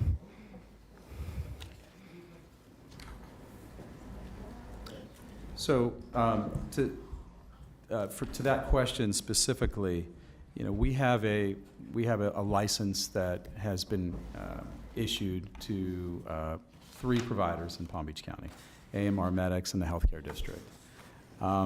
Within the ordinance that we have, it's prescribed, what needs to occur, what are the services that are being provided, and then if there are deficiencies, how we go about, remedying those deficiencies that might exist in there.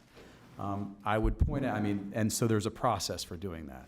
And so I don't know that that's an immediate process. It's one where, those deficiencies are identified, they're reported, of which we have not received or been reported deficiencies on that as of this date.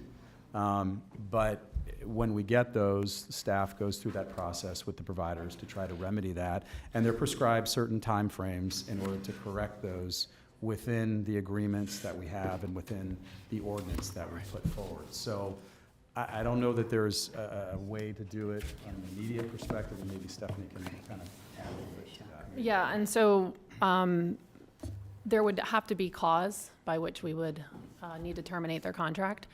There are opportunities in the ordinance for us to suspend or revoke a license, but I would lean heavily on our attorneys to provide guidance on what opportunities we have for that. I know that if we were to terminate any contract, we do not have an alternative option in place right now, and we would have to look to revising the ordinance to open that up. I do have the ability as the administrator to put a remedial action in place under emergency powers. So not to put the spotlight on our attorney, but this, in my opinion, is a legal question.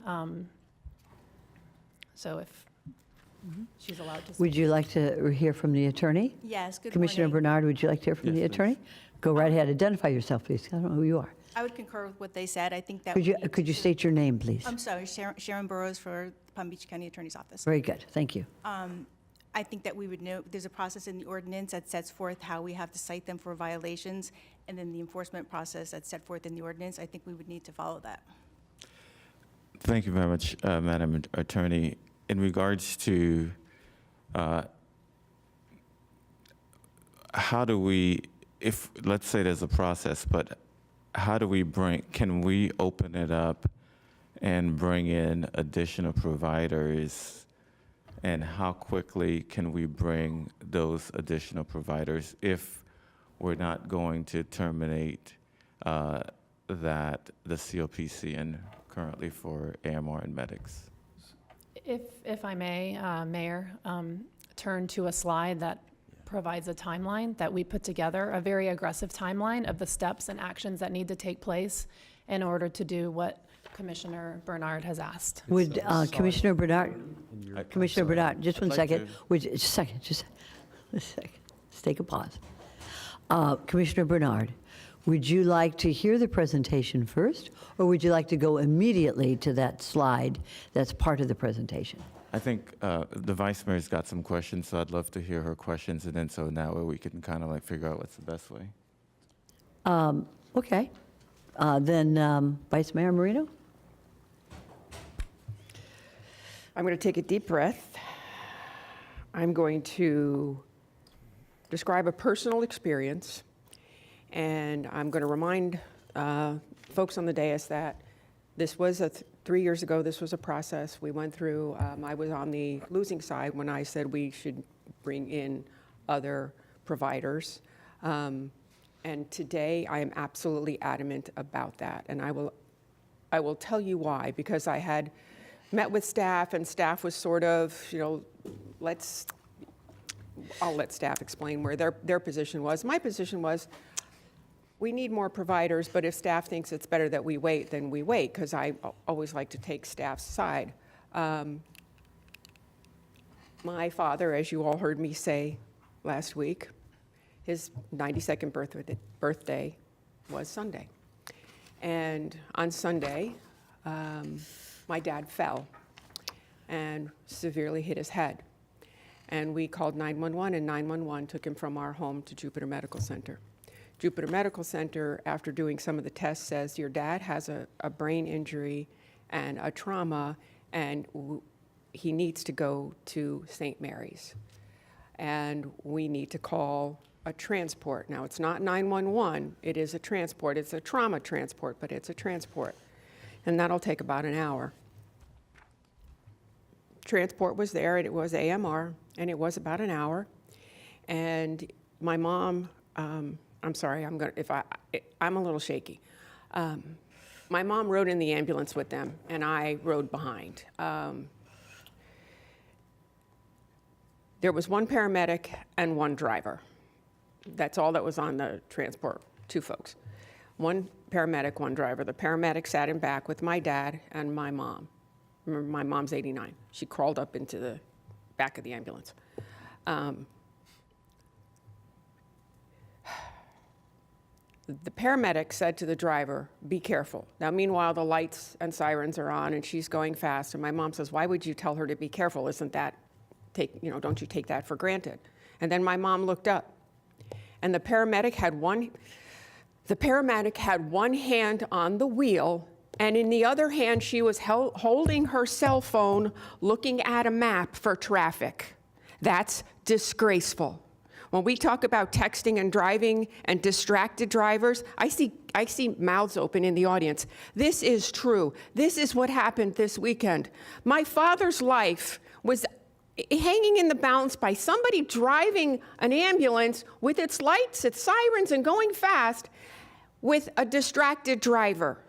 That is unacceptable, no matter whether you're 92 years old, you're 15 years old, or you're 1 year old. I cannot believe, I have to say this in an open forum, that an ambulance was not equipped with the right equipment. So I don't care what we do today, as long as it is to adding additional providers, because that is unacceptable service for any person that we are serving in this county. So with that, I make a motion that we go as fast as we can to add additional providers, because one provider is obviously not doing it well enough. Madam Mayor? Let me just say, let's just, yeah.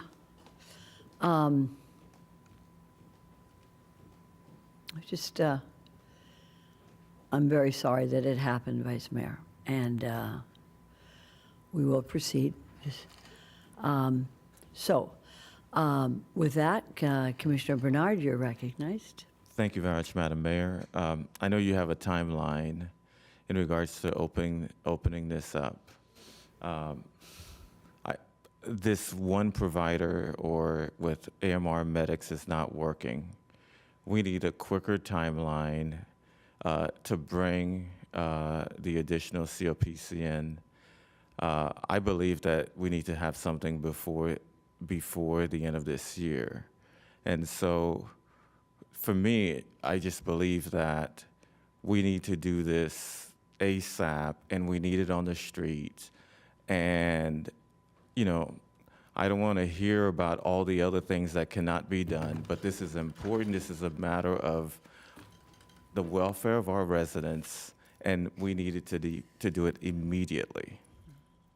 So I support the Vice Mayor's motion, and I just would love for us as a group, as a body, to determine how quickly we're going to put this out.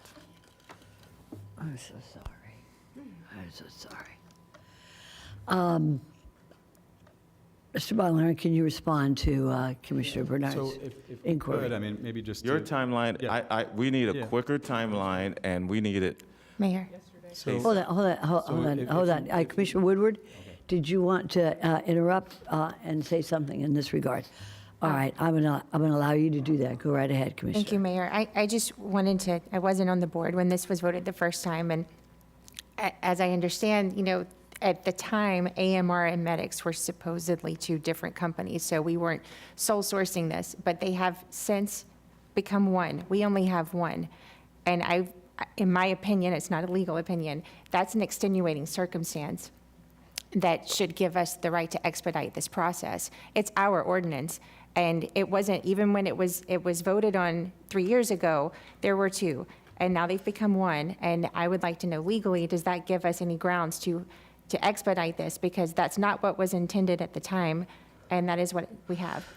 Okay, could I have an opinion from the county attorney? Yeah, right now, the EMS ordinance only has that 6-year application period, but we're prepared to, you know, meet quickly and revise the ordinance to allow an additional application period if that's the board's direction. So today, then, legally, all right, on the questions of, first of all, I believe there's two questions, correct me if I'm incorrect, but one, whether there is a public safety need for additional secondary COPCNs here, and the second issue to be resolved is whether the EMS ordinance, which is a 6-year licensing timeline, needs to be amended or revised to allow for additional secondary ALS transport services. Is that correct? Yes. Okay, so with that in mind, I think unless the board has any reason to hear a staff report, does anybody wish to have the staff report at this time? I think we are pretty much adamant about where this wants to go.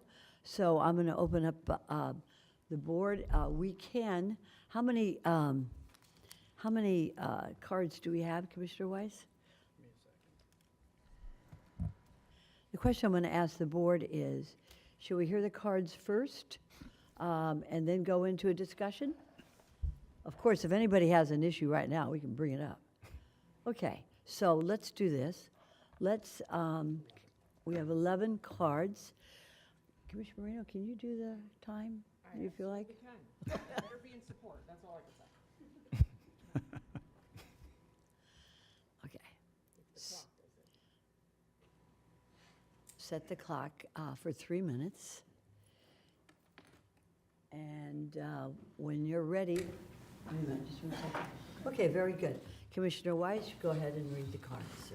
All right, I'm going to call out 4 names at a time, so you can split up and go to the 2 different lecterns. That will be Alberto Naranjo, Elijah Virgin, Ken West, and Jason Kimbrell.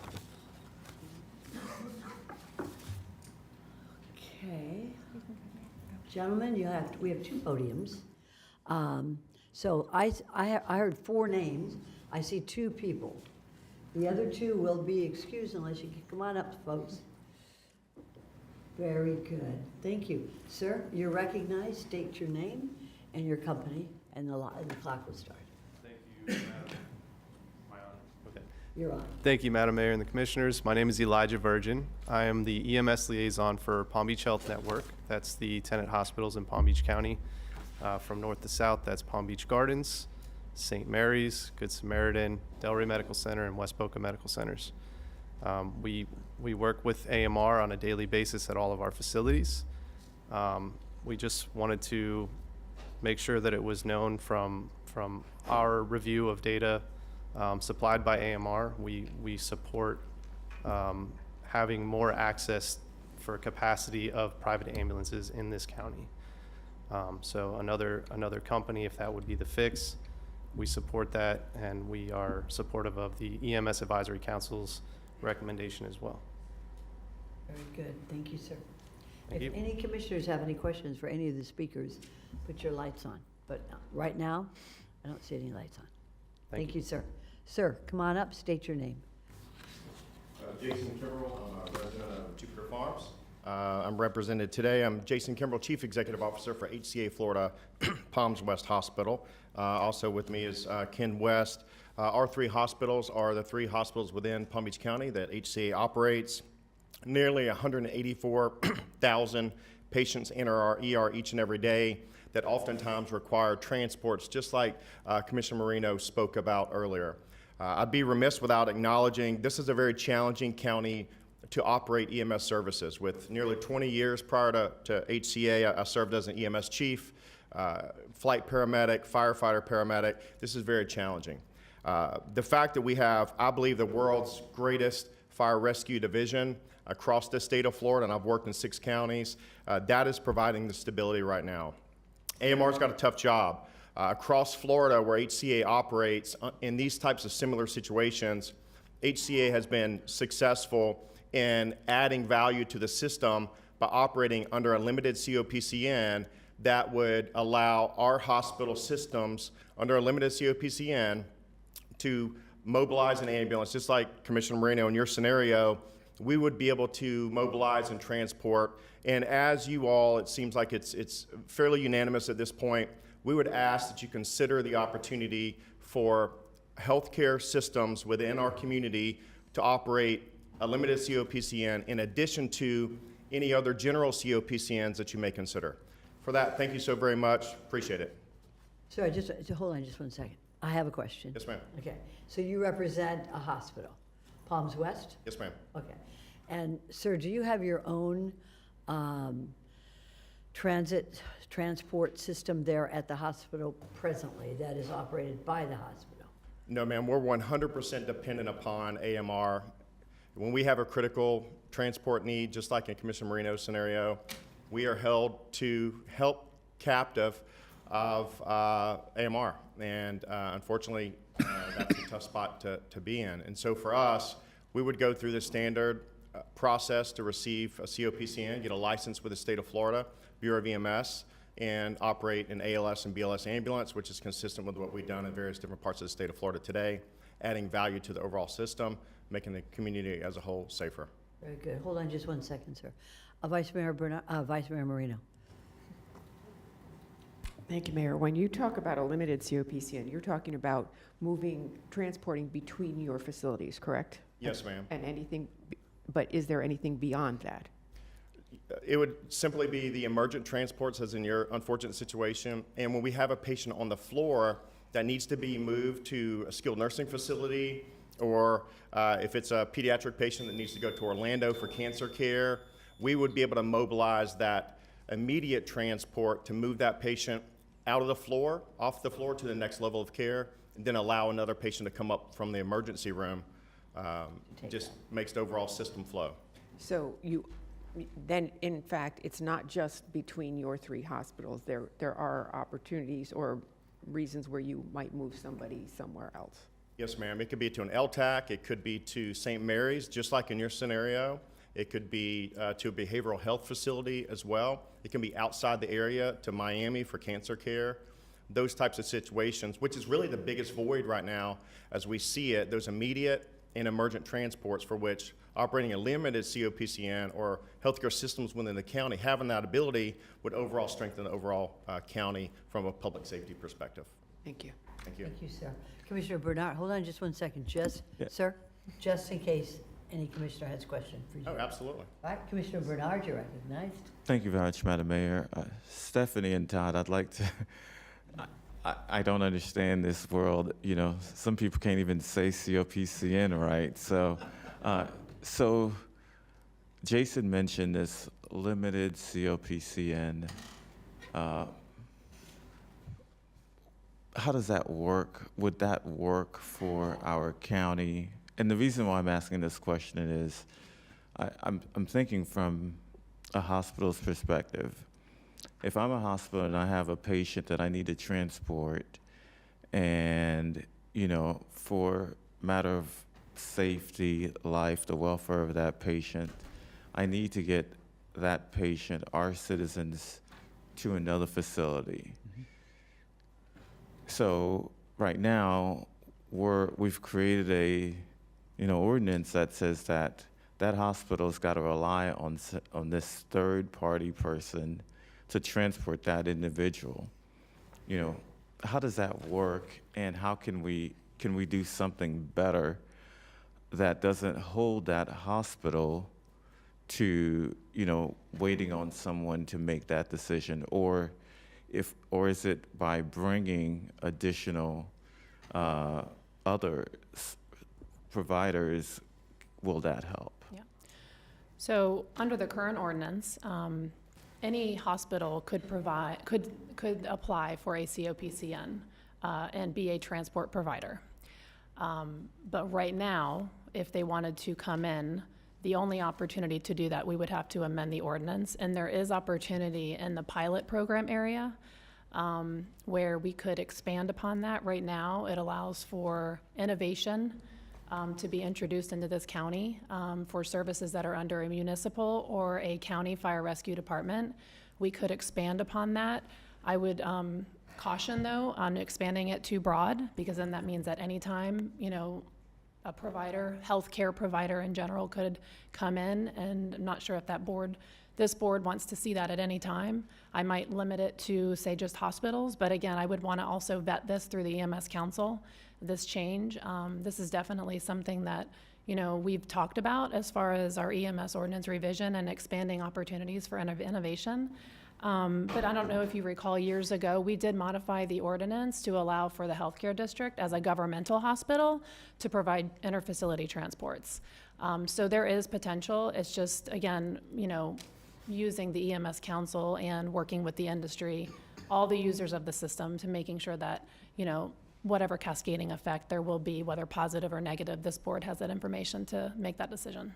Follow-up, Madam Mayor? No, go right ahead. So Workshop. would this be something that you could take to if the board gives you the direction, and working with the EMS Council and the hospitals and some of the providers, we can take a look at that? Definitely. Okay. Thank you, Madam. Commissioner Woodward, you're recognized. Thank you, Mayor. A couple of questions. I'm not sure if this would be staff or for you.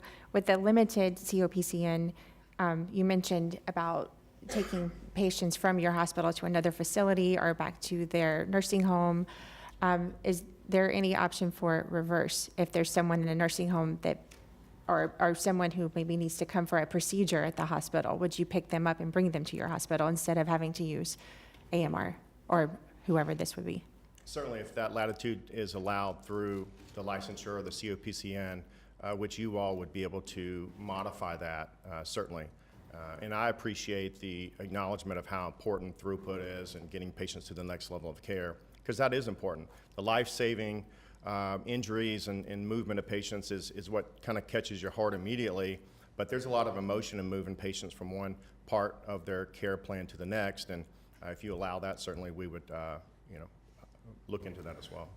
So this is for staff, we have, is it 14 hospitals? Is it 16 hospitals and 3 overall systems that they're a part of? Or It's So there's Tenet, private, Tenet, HCA, HCA, and Baptist. Baptist. Are those the three big ones? Mary, is there any others that I Jupiter. missed? Well, private. Jupiter.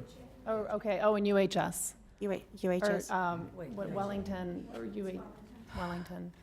Oh, that got bigger. So if we were to open this up to allow hospitals, how quickly do you think you could, going through the process, but how quickly would you be able to start this service if it were allowed? Yes, ma'am. Referencing how we've done it just recently in North Florida, we did it in St. Lucie County. We've got the template to be able to do this. Because we're not going to be standing up 40 ambulances, we're going to be focusing in on these three primary hospitals within HCA, which does represent 184,000 ER visits, or 8.1% of the population. We could get it up just out of experience that we've seen in the last 12 months. Less than 12 months, we would have a system supporting the overall network. Thank you. Another question to follow up on this discussion.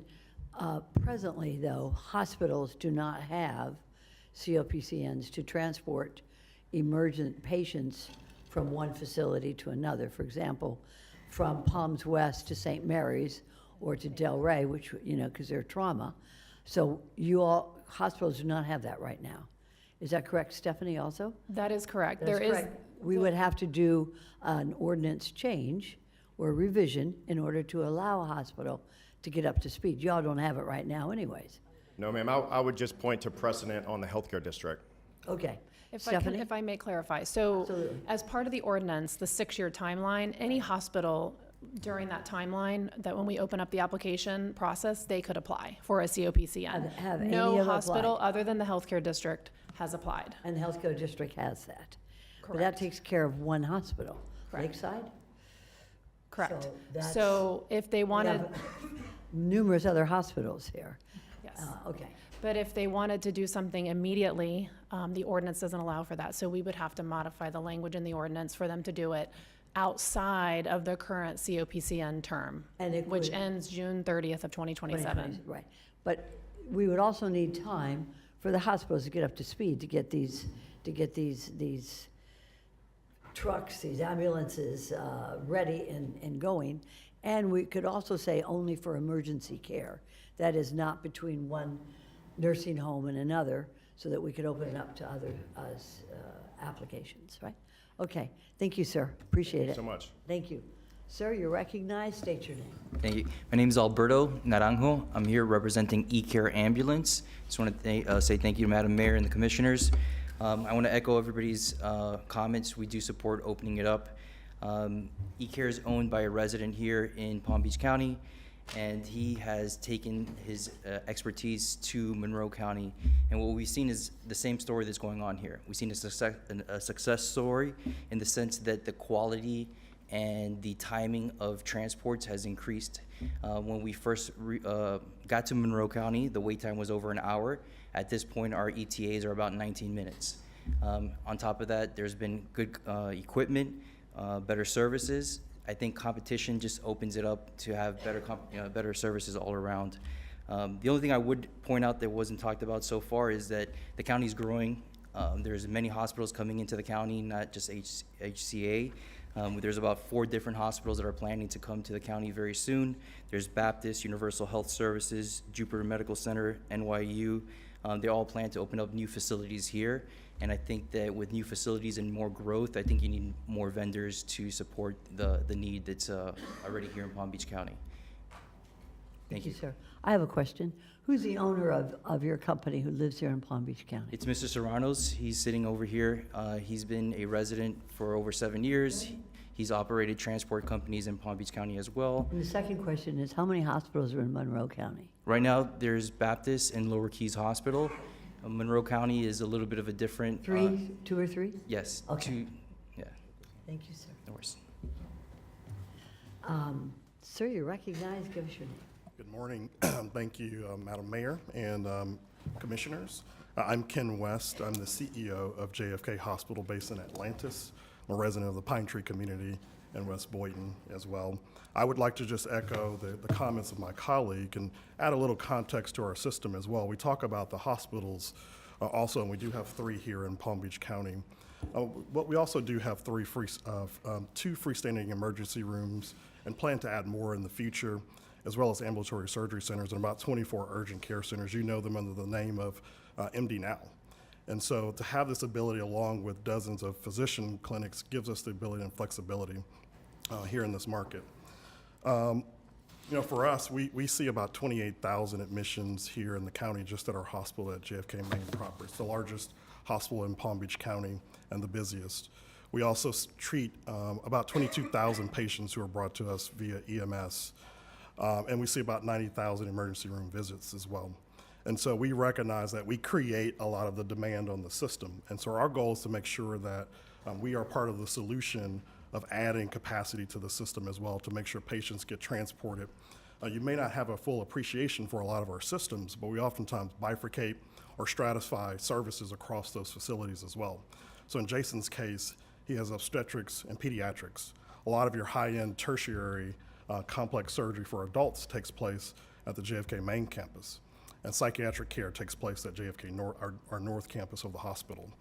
So constantly we're moving patients throughout our system all day long, and because we don't offer trauma services here, we have to many times stabilize patients at JFK and transfer those out to either Delray or St. Mary. So we emphatically support the opening of the COPCN, and I'll yield back the rest of my time. Thank you. Thank you, sir. Questions? Okay. Go right ahead, Commissioner Weiss. Okay, next four is going to be Yaima Acosta, I hope I pronounced that correct, Neil Schiller, Edward Badamo, and Fred Angelo. Okay, if you heard your name, I see 3 or 4 names and two people. Is there anybody else? If you could read that name one more time. First one. I think it's Yaima Acosta. Okay, Mr. Costa? Okay. Very good. Come on up, state your name, and your time will begin. Thank you, Madam Chairman, Commissioners. My name is Yaima Costa. I am the Director of Operations for AMR Medics, and I would like to just thank you for hearing us today. And Commissioner Marino, I am deeply sorry for your experience, and I would make myself available to have a conversation with you privately to make sure that this does not occur again. So thank you so much. Thank you, ma'am. Ms. Acosta. Mr. Schiller. Good morning, Madam Mayor, Commissioners, staff. My name is Neil Schiller with Government Law Group, 137 Northwest 1st Avenue in Delray Beach, Florida. I'm here today representing Elite Medical Response. Again, we support multiple companies like I think everybody else here would. But I think there is something in the code that you can take action now, and that is Section 1330 called Emergency Powers. If a situation exists which poses a serious or imminent threat to the public's health, safety, and/or welfare, or if necessary based on exigent circumstances creating an urgent public need warranting intervention and action, the administrator shall have such temporary emergency powers as are necessary to remedy the situation. All such actions shall be reported immediately to the EMS Council. I think as policymakers, it's up to you whether or not such emergency exists, but that action clearly does allow you the opportunity if you find it. So again, we support very strongly opening this up as fast as possible and getting additional providers into the county. Thank you. Thank you, Mr. Schiller. So, Mr. Angelo, come on up. Give us a second. Okay, state your name, you're on. Fred Angelo, a resident here in Palm Beach County, 16428 75th Avenue North, Palm Beach Gardens, 33418. Good morning. Sorry, Ms. Marino. I just want to say, I know most of you, 28 years I served here, as I echo Jason's comments of the world's greatest fire department, Palm Beach County Fire Rescue. And I spoke from this podium many times, and now I'm part of Elite Medical Response. And I recognize this need, I support that need, But I'd like to say we've implemented a few things already at Elite that would prevent some of these things. Like we have cameras inside the truck that turn on automatically when an employee lifts up their phone or brakes too hard or is speeding over 10 miles an hour over the speed limit. And it alerts us automatically. We have a safety person who can contact the person inside the truck, actually all patrons of the truck, to make sure that we're operating in a safe manner. We also put these brush guards on in case our truck's going in a rural area like west of Palm Beach County here out to the Glades, and a big hog or a deer or something were to get there. It's not going to enter into the vehicle. It'll stay on the outside. And so those are things that you need to do when you're thinking about it. We also are prepared to come to Palm Beach County with 30 units right now, and we could get started tomorrow. So we emphatically support doing that. We're a local group. We know Palm Beach County. I know Palm Beach County. I know all the players in Palm Beach County, and we're ready to start operating right away. So we thank you very much for your time today. Thank you, Mr. Angelo. All right, one last time, Edward Madamo. Guess they're not here. Okay, next. Brett Jovanovich, Charles Maimon, and Ron Klein. Okay, we have Congressman Klein and sir, let me see. Who is it, sir, to the left? What's your name? Charles Maimon. Come on up, Mr. Maimon.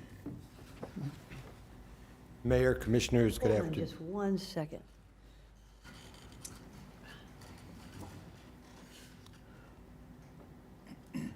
Go right ahead, sir, you're on. Thank you, Mayor, Commissioners, good afternoon.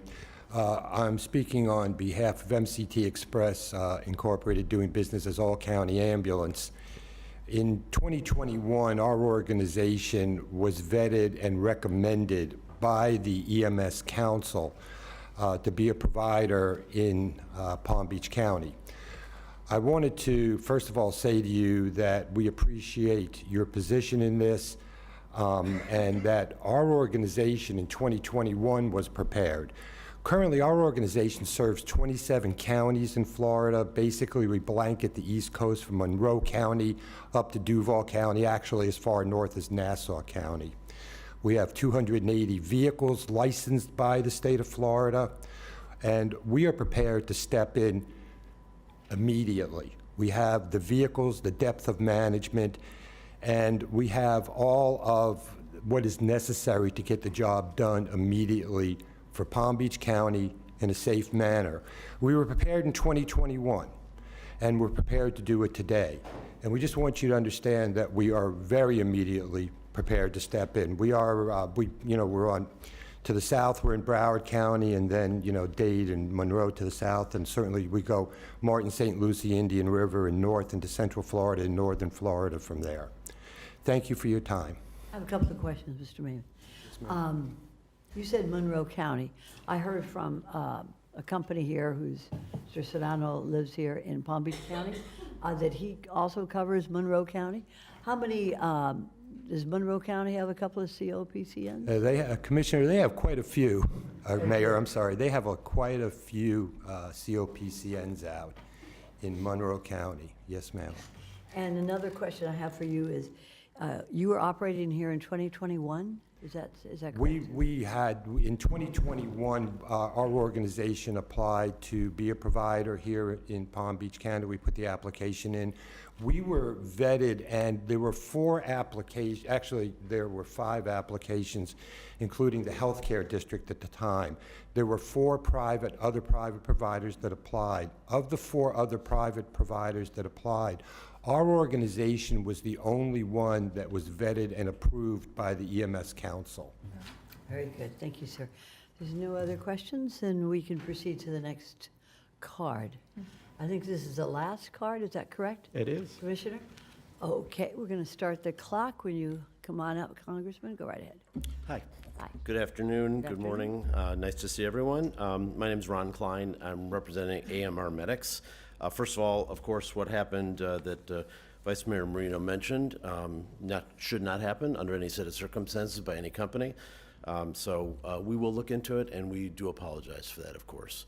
Beyond that, I would also mention that there is no record of a quality problem with the AMR transports. Obviously, what happened, happened, and if it happens, it can't happen, you know, but there is no record, and so the emergency that's being presented here is not an emergency. It's something that, you know, to the extent, and AMR certainly supports, if you decide you want more of another provider, if you want HCA's model, we support that. That's fine. I mean, it just adds value to the overall county's operations here. We also listened to the Paratransit presentation a few minutes ago, and there was a lot of detail about how you would construct best practices or the best model possible. And there are a number of issues that we think, you know, should be considered. We would support, you know, the study that goes forward. And if the county has already studied this, that's fine. But, you know, what's the level of the number of providers that would make sense? What are the models that are used in other parts of Florida, other parts of the country with fast growth counties? How will multiple providers interface with the fire department? What's the fire department's view of this topic? Knowing there are shortages of healthcare workers in the county, which we've heard from everybody, is it just one? It's not that there are more healthcare workers that are going to man ambulances. AMR currently absorbs about $2 million annually of uncompensated care. They take care of everybody who comes forward. So how's that going to be divided up? If you have multiple districts, some people suggested that idea. How is one area, which is a larger population that has less insurance and things like that, going to compare to a place that has more insurance? Who's going to want to make up the difference on those kinds of things? How will the central dispatch be handled? Those kinds of issues. How do you avoid multiple providers cherry-picking insurance customers versus other customers? This is something that has to be set up for every single resident of Palm Beach County to have these kinds of things. And by the way, I'm not here to suggest that multiple providers can't do that. I'm just saying this needs to be modeled out, and you need to be thinking about how all these things go forward. You know, so again, the point of all this is that, you know, just like the county does every other procurement arrangement, there needs to be a process. This is serious. This is something that you're all expressing the seriousness, and we agree it is serious.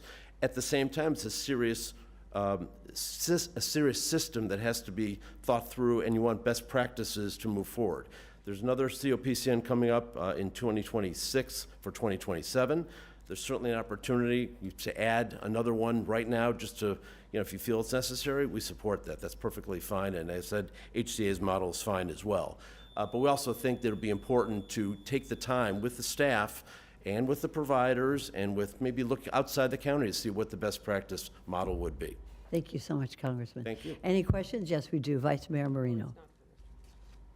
Okay, you can. Thank you. Thank you, sir. Commissioner, Vice I Mayor do have Marino, a comment, you have yes. a comment. Sadly, our hospital administrators did not fill out the forms and did not give us the responses. But as somebody that was sitting in an emergency room and listening to the nurses comment on, wow, we only have to wait an hour, that's really good, that's disturbing. Looking at the numbers, when there's supposed to be a percentage, the numbers actually show that AMR's response time was not as good as it's supposed to be. And this is what you've supplied us. And I can't remember which one it was, but I went through it, and out of the 44 examples you gave us, 25% were below the 90% rate. So I'm sorry, I very rarely take a business to task in a public forum. But for AMR to say that there are no problems, that is categorically wrong. The fact that our hospital administrators now, even yesterday when we got something from Tenet talking about the response times, I think because the hospital administrators are hearing that there is a rumbling that people are unhappy, they're not afraid now to respond. They did not want to respond, and this I've heard, and I will not say who because it is a public forum, but they did not want repercussions for responding. That is not how you do business in this county. And Mr. Klein, you said something about how are we going to do this? Well, if it's done that we have multiple providers in other counties, I'm sure Palm Beach County, who is a leader in a lot of things, can figure it out here. And our staff has had 3 years to figure out how this new ordinance is going to be worked, because 3 years ago, they knew the question was going to be posed this year. So I know our staff is doing their homework. I would have appreciated more hospitals responding, but sitting there in an emergency room, listening to the nurses, who are the ones who are actually feeling the pain, not the hospital administrators, but the people on the floor who are doing the service and trying to do it as best as they can, to say, oh, we only have to wait an hour, that's good. When my father's got a brain injury, that's not good. So however we can do this, and Mr. Klein, I will disagree with you when you say this is not an emergency. I think the board has the ability to say under emergency situations, we can do this. And I will look at our attorney. And I apologize for being so adamant. This is not normally my character up here, but it is personal. And it is something I experienced. And it is unacceptable that what I had to experience on Sunday, I had to experience. Now, thankfully, my father is home. But he was lucky. He was absolutely lucky. And I'm not putting another person in harm's way. So whatever we need to do under exigent circumstances or emergent, I don't even know the right word because I'm a little emotional at the moment, I think we as a board have the power to do that. Thank you. Thank you, Vice Mayor. Ms. Attorney. Yeah, I just wanted to further discuss so the board has a full picture. You can amend the ordinance, like we said, to add additional providers, the ability to add additional providers, as long as there's a public safety need for it. Of course, declaring an emergency and urgency, of course, just supports that, right? But I also wanted to make sure that you understood that there is a provision for the administrator to also suspend or modify a COPCN if she finds that there's a threat to public safety or welfare, and she can do that immediately while pending a public hearing by the board. Okay, thank you. The way, and I'm speaking actually to you, the way I read the instructions on the agenda, which is public record for today, is that we have to decide whether there's a public safety need for additional secondary COPCN providers in the county. That's our first question. Then the second question that we need to provide today is whether the EMS ordinance 6-year licensing timeline needs to be amended or revised to allow for additional secondary ALS transport services. Is that correct? Yes. Okay, very good. That was the request by staff, unless you have further direction. No, I don't. It's all public what we have. But also you brought in the idea that if there is a finding of fact that there was a public safety need to revise or amend the ordinance, that can be found by the administrator, and then there could be a public hearing on that? That would be to amend a COPCN or to revoke a COPCN temporarily. License, okay. If she finds that there is a threat to public safety or welfare while it's pending, then it would come before the board at a public hearing. Okay, very good. Okay, so we're going to discuss those two issues that we went over today, and thank you for that. Commissioner Bernard, then Commissioner Woodward. Thank you very much, Madam Mayor. I know for me, I don't support revoking the COPCN that AMR currently is operating under. We would need more information for us to do that. But I do believe that we've met the requirement that there is a public safety need for us to bring in an additional provider or providers immediately.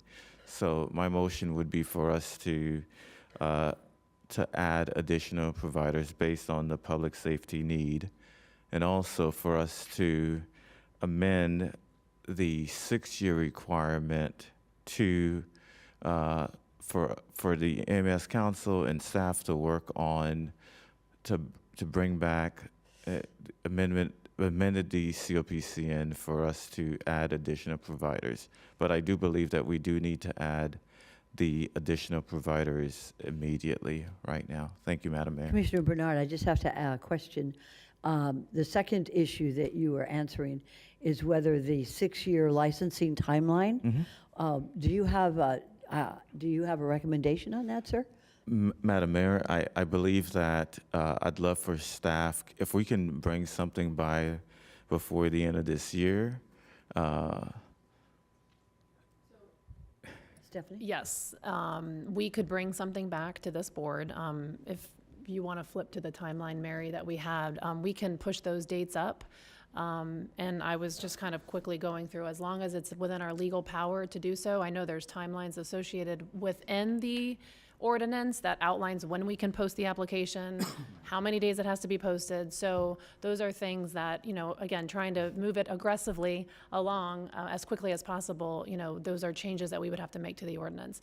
I think what we had asked for direction on as far as amending the ordinance would then allow for an opportunity to add providers at that time, which would then still have to come back to this board for review and approval and go through the EMS council and all the other parties that we work with. So Very good. Okay. Just want to make it specific. Thank you, Commissioner. Thank you very much, Madam Mayor. Okay. Commissioner Woodward, you're recognized. Thank you, Mayor. Sorry, I'm jumping back a little, but I will say with, do we now have a path to be able to allow applications for additional COPCNs before amending the ordinance? no. We do not. Unless we go under, I mean, don't know if, I mean, yeah, I'm going to there is refer to kind of- our attorney because the emergency powers section, I don't know if it qualifies for that. There are broad powers, obviously, to remedy in whatever way is possible if there's a serious or imminent threat to the public health and safety. So if it rose to that level and you made that finding, then there is the ability for the administrator to do whatever is needed to remedy that. Well, my concern is, and Vice Mayor Marino brought up this survey, that, you know, there were only 4 questions asked, and we got, you know, a 43% response from hospitals and 13% from other facilities, and they didn't even answer every question. So in order for us to actually be able to say whether or not this, you know, legally that this is, I mean, I would expect the hospitals, and there are some in this room, and I don't know whether or not they participated, but, you know, they need to answer this. They need to tell us. And if there's fear to not answer, that's very disconcerting. And I think everyone in this county should be concerned with that. If there's any fear of repercussions from any union or anything, and I've heard a lot over the past couple of weeks about this disturbing to me, because at the end of this, there's patients sitting in facilities waiting to be moved.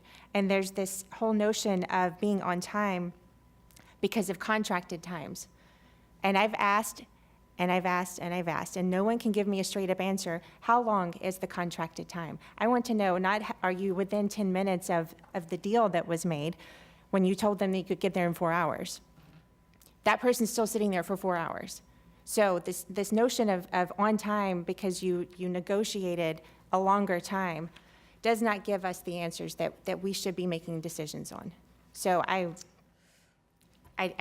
guess that we can't declare this a state of emergency or however this would be, but hospitals and facilities that use this service, you need to answer. You need to answer us and tell us what's really going on here. And so that we can make a good decision on this, and that, you know, we're not being like a knee-jerk reaction to something that we think or stories that we're told. It can't be anecdotal. You need to answer us. So I don't know what we can do about that, but this needs to move forward, and they need to answer. Okay, so I think, and correct me if I'm wrong, going forward with Commissioner Bernard's last statement, and also Commissioner Woodward's concern and recognizing the personal turmoil that our Vice Mayor went through. I'm looking at staff and at our council. I would like to see a report back as speedily as possible with regard to the public safety need for additional COPCNs. We have, I believe, a number of applications that have already been submitted. I know it's not just our staff, but we also have to deal with the we call the EMS staff, that the council. that needs to convene on this. And then we need to hear from the hospitals. I mean, I was very pleased to hear from Palms West and from JFK. And I didn't even know that we had a resident here that had this business going on. So this is good. This is a good thing that happened today, because now we're going to open it up and we're going to find out what the hospitals are requesting pursuant to Commissioner Woodward's request, and also according to Commissioner Bernard's request that we look at these the data that we've been submitted and make sure that it is correct. We have so many hospitals. We have such a large county geographically that we really need to take a deep dive into what should our COPC and secondary transports need to be. But we need a change. Commissioner Weiss, you want to say something? Go right ahead. Right. Thank you, Mayor. So first off, I don't object to anything that my colleagues have requested. But here's one thing that I've been thinking about as because I've had a lot of people coming in talking to me about this. The system that we have, which is really not a real system, a dispatch system, where, I mean, I've said this before, I get an alert on my phone when my cats use their litter box. But why can't the hospitals see where these vehicles are that are available and be able to request the one that's closest to them to be the one that comes and does that? I mean, every vehicle today has a smartphone, which they should not have been using in that while they were transporting your father. But every one of those has a GPS in them. They know where they're at. So I think that the whole thing needs to be modernized in a way that really serves our users, serves our stakeholders. I mean, I understand, some things are not life-threatening, and it's trying to get somebody back to the next step in their program, and it's not life-threatening. But you also have, and we heard about it today, where it is life-threatening.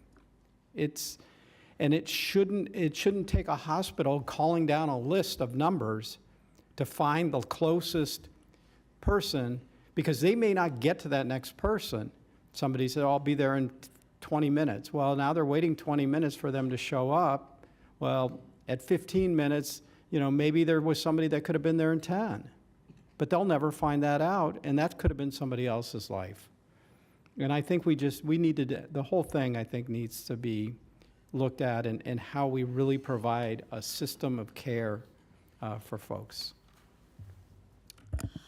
Okay. Are there any other questions or comments by the board to the staff? Mr. Bonlarian, you're recognized. Yes, if we could just want to sum this up a little bit and make sure that we repeat to you what we've heard so that we're very clear about the direction that we're moving in and that we can get that acknowledged from you, if that's okay. Stephanie, you want to? Yes, so thank you, Todd. So what I'm hearing is that we don't want to currently suspend or revoke a license of the current COPCN holder. They will maintain status. We are to bring back to this board a revised ordinance, which will have already been vetted by the EMS Council, to allow for, to establish criteria to allow for additional providers to apply during the mid-year, outside of the 6-year period. I'm sorry, when is the mid-year period? Mid-year as in, we're in the current 6-year Okay, good. timeline. I was thinking next year. Okay, good. So now, all right. I would ask, and maybe this is a discussion of the board, is this a one-time, or is this something that you want included ongoing to allow for a mid-year, say, the next cycle that we enter into? If I may, So, the second issue that you wanted us to give you direction on is the 6-year licensing timeline.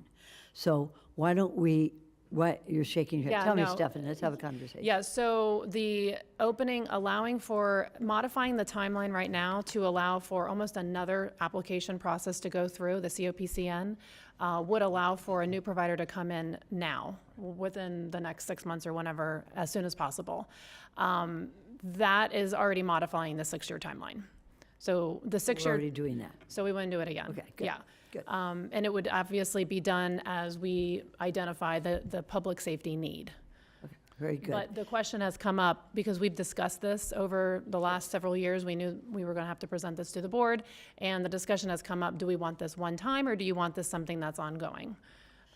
Because again, there's gonna be another cycle of 6 years, and so Okay. what we want that to look like moving forward, it would be helpful to get direction. Okay, there's a number of lights on, but And go I can ahead. share something with you too, because there's going to be 2 cracks at the ordinance with the Board of County Commissioners here the next couple of years. We currently have a series of revisions that we're taking through the process right now that will come back to you before the 6-year license is opened Correct. up in a couple of years from now. We can move forward with sort of the immediate direction now to Yeah. deal with what you've asked us now. And as we're going through the revision process on some of the other language that's cleaning up the ordinance, we can come back and have a deeper dive on maybe a question like that as well, if that's something that you want beyond that 6-year period. So that way we can focus on. Before we answer that, I'm gonna, and I'm sure that the lights that are on are gonna respond to these issues. So let me start with Commissioner Bernard. Thank you very much, Madam Mayor. So I guess what I'm trying to figure out is we would probably need to have a conversation with the EMS Council and some of the providers because, you know, if we approve, let's say, a contract for 6 years, then whoever's that, let's say what's important is that we need to approve, you know, multiple providers, because I looked at this list, like in some of these other smaller counties, they have 5, 6 different providers. And so what I'm hoping is that if we approve multiple providers in the future, then we may not need to open it up like mid-year in the future. Because, you know, what you do want to make sure is if you approve somebody for 6 years, then they know exactly that, hey, we can buy trucks and we would have it for 6 years. But if you're opening it up mid-year, then it may impact that business from being able to purchase trucks and all that kind of stuff. So it's a conversation that we can have later, but that's my thought process. Thank you, Commissioner. Commissioner Woodward. Thank you, Mayor. I think that we should provide ourselves the option for a 3-year addition, just because there's the potential for mergers and acquisitions where if we have multiple providers, they get bought up by a larger company or they decide to merge, we're back down to fewer providers again. So I think that we should leave ourselves the option to add, especially with that potential. Thank you, Commissioner. Vice Mayor Marino? I think the board should avail itself of any ability to do performance reviews, whether it's mid-year or mid-cycle, I should say, because we're taking everybody's life in our hands. That's what we're doing. This is really, really important to a lot of people. And if the hospitals choose to not respond, then you know what? We should assume the worst. Because if they were happy, they'd be responding. If they're not happy, they're not responding. So in my humble opinion, without any scientific knowledge, for those hospitals that didn't respond, they didn't respond because they weren't happy. Now and they can, you know what? They can respond now and tell me I'm wrong. I challenge every single hospital out there of our network to respond now. Challenge me. Am I right or am I wrong? Were you happy? Were you not? Because if we don't have enough information, then again, we're not doing the right thing here. So I challenge all those hospitals that didn't respond. Please do so now. I think it's incumbent on us to do this properly. We shouldn't be revoking anybody's license because we can't be at any point in time have no service. But the question that now begs asking is, okay, if we do this and the folks that sign on now, is it for 3 years or for 6 years? That is part of the discussion. But you've had staff and you've had 3 years you knew this was coming. So I'm sure you have contingencies as to whether we deem this an emergency or we go through a correct vetting process and do it as quickly as possible. I do not want this to take a year and a half to add additional providers. That is totally unacceptable. This is something that should be expedited. We know from other counties that they have other providers, so it's obviously being done. Monroe County is from pillar to post has a lot of distance and not easy traffic between one island and another.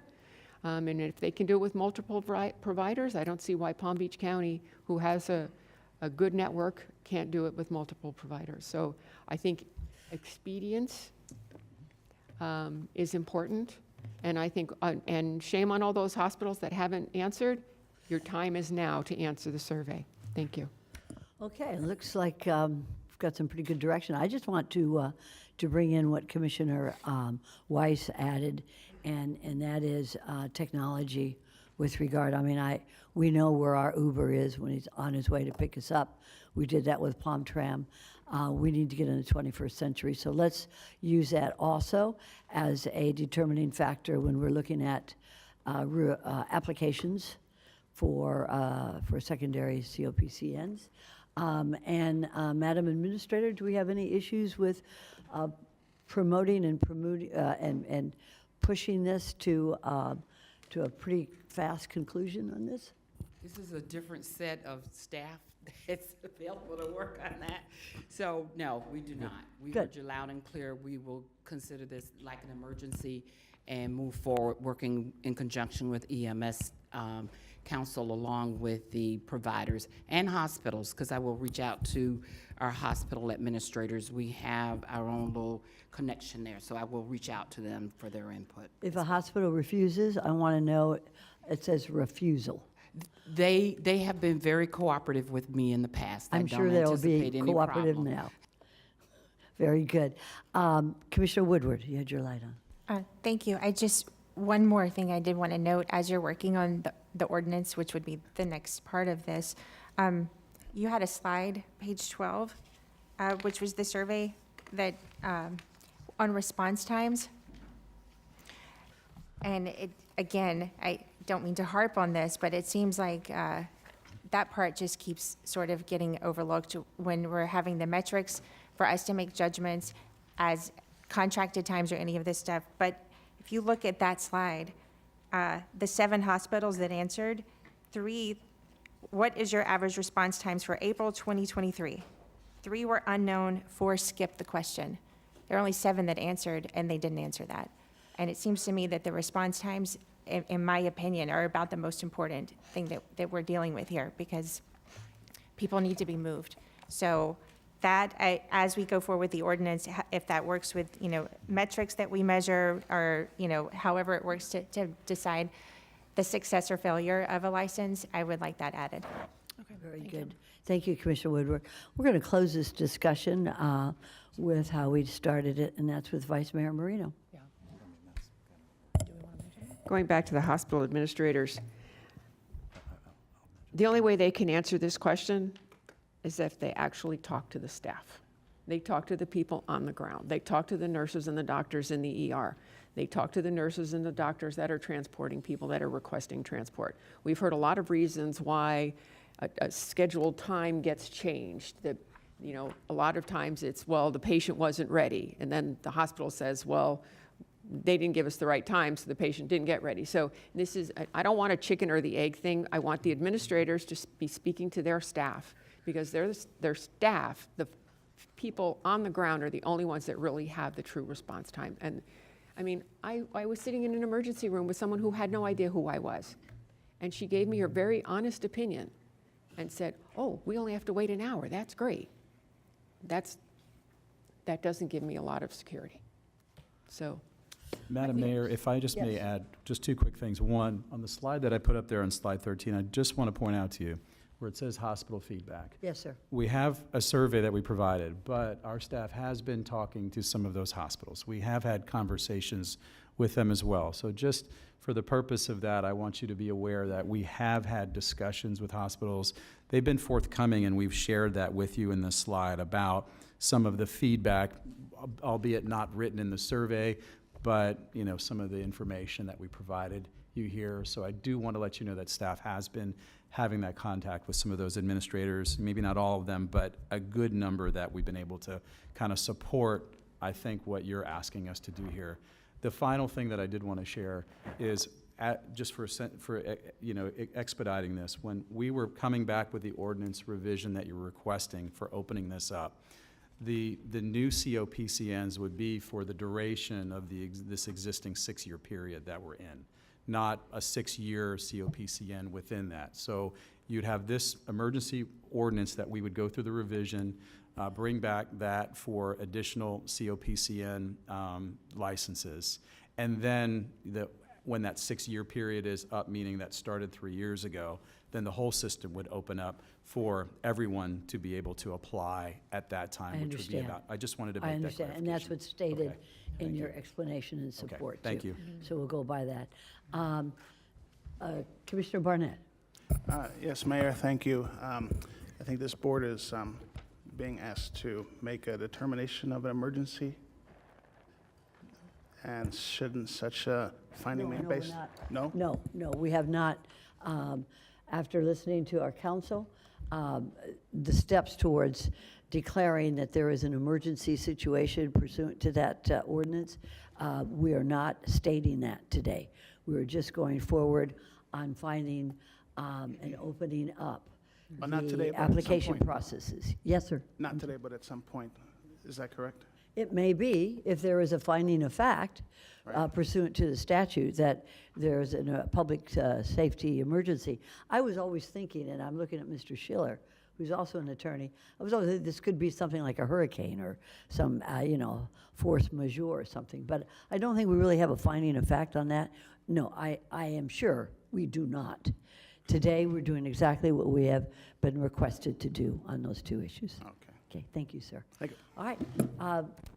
If there's nothing other before this issue, I want to thank you, staff, very much, and I want to thank all the applicants who have come before us and discussed this with us personally. I think we've all been educated on an issue, and I want to say publicly I'm very sorry what occurred to the Marino family, and this is part of who we are as a family. It should never happen to anybody in Palm Beach County. We're going to work hard to make it better. Thank you very much. Thank you. So there's no other issues. I'm going to open this up to our comments from the board, and I'm going to start with Commissioner Barnett. No comments? Commissioner Woodward? Thank you, and I'd just like to thank everyone that reached out to me and my family at the loss of my mother-in-law last week, and also for the happy birthday wishes. It's good to be back, and I hit the ground running with this board. Thank you. Thank you. Commissioner Weiss. Thank you, Mayor. At the August 22nd zoning meeting, we considered an item SV/CA 2024-00590, also known as Project Charlie. The board voted in favor of postponing this item and bringing it back on September 26th meeting. It's my understanding that since last week's meeting, the issue that gave rise to the postponement have been addressed by staff and the applicant. Since time is of the essence, I would like to direct staff to bring this item back for consideration at the September 17th, 2024 regular meeting of the Board of County Commissioners. The public notice advertising requirements and the courtesy notice requirements can be met subject to the applicant covering that expense. We have a second by the Vice Mayor. It's just direction. Okay. So we're good. Well, is there anybody opposed to giving staff direction? Seeing none, staff has now been given direction. 6-0. Thank you. No other comments. Thank you. Commissioner Bernard?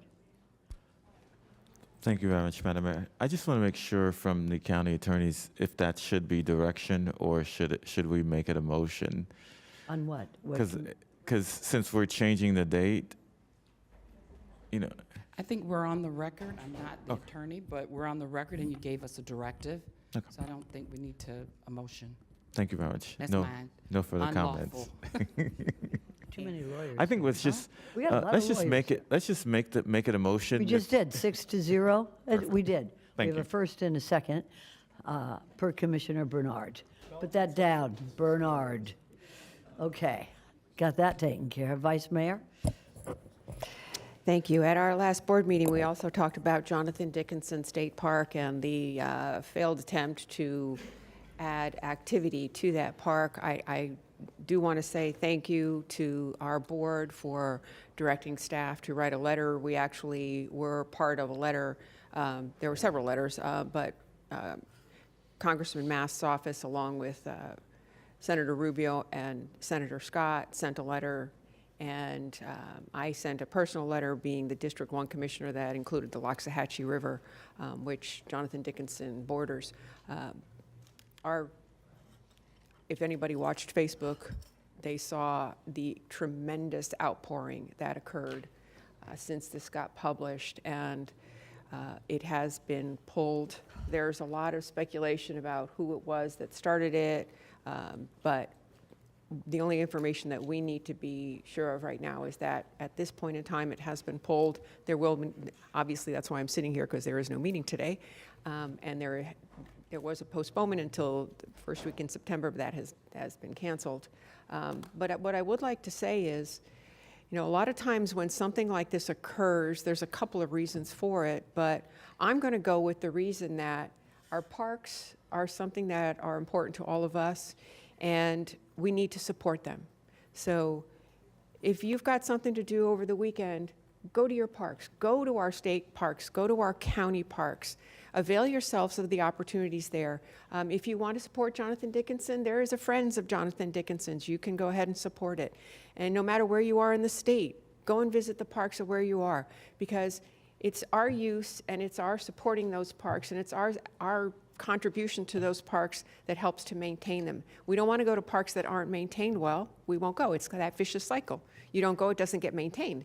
So support our state and county parks, because that's the most important thing for us right now. And I think this was a whole nonpartisan answer to something that affected a lot of people, and everybody rose to the occasion. So I just want to say thank you and support your parks.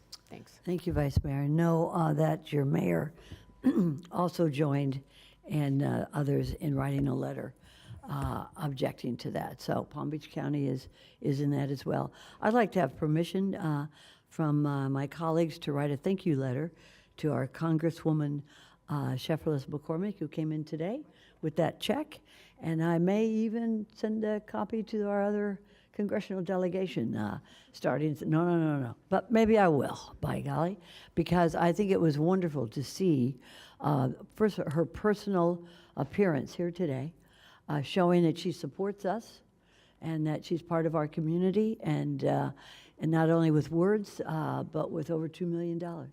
So I appreciate that, and if anybody objects, I see no objection. I'm going to go ahead and write that letter. So with that, Commissioner Baxter, we hope you get better, and join us again very soon. Thank you. The meeting is adjourned.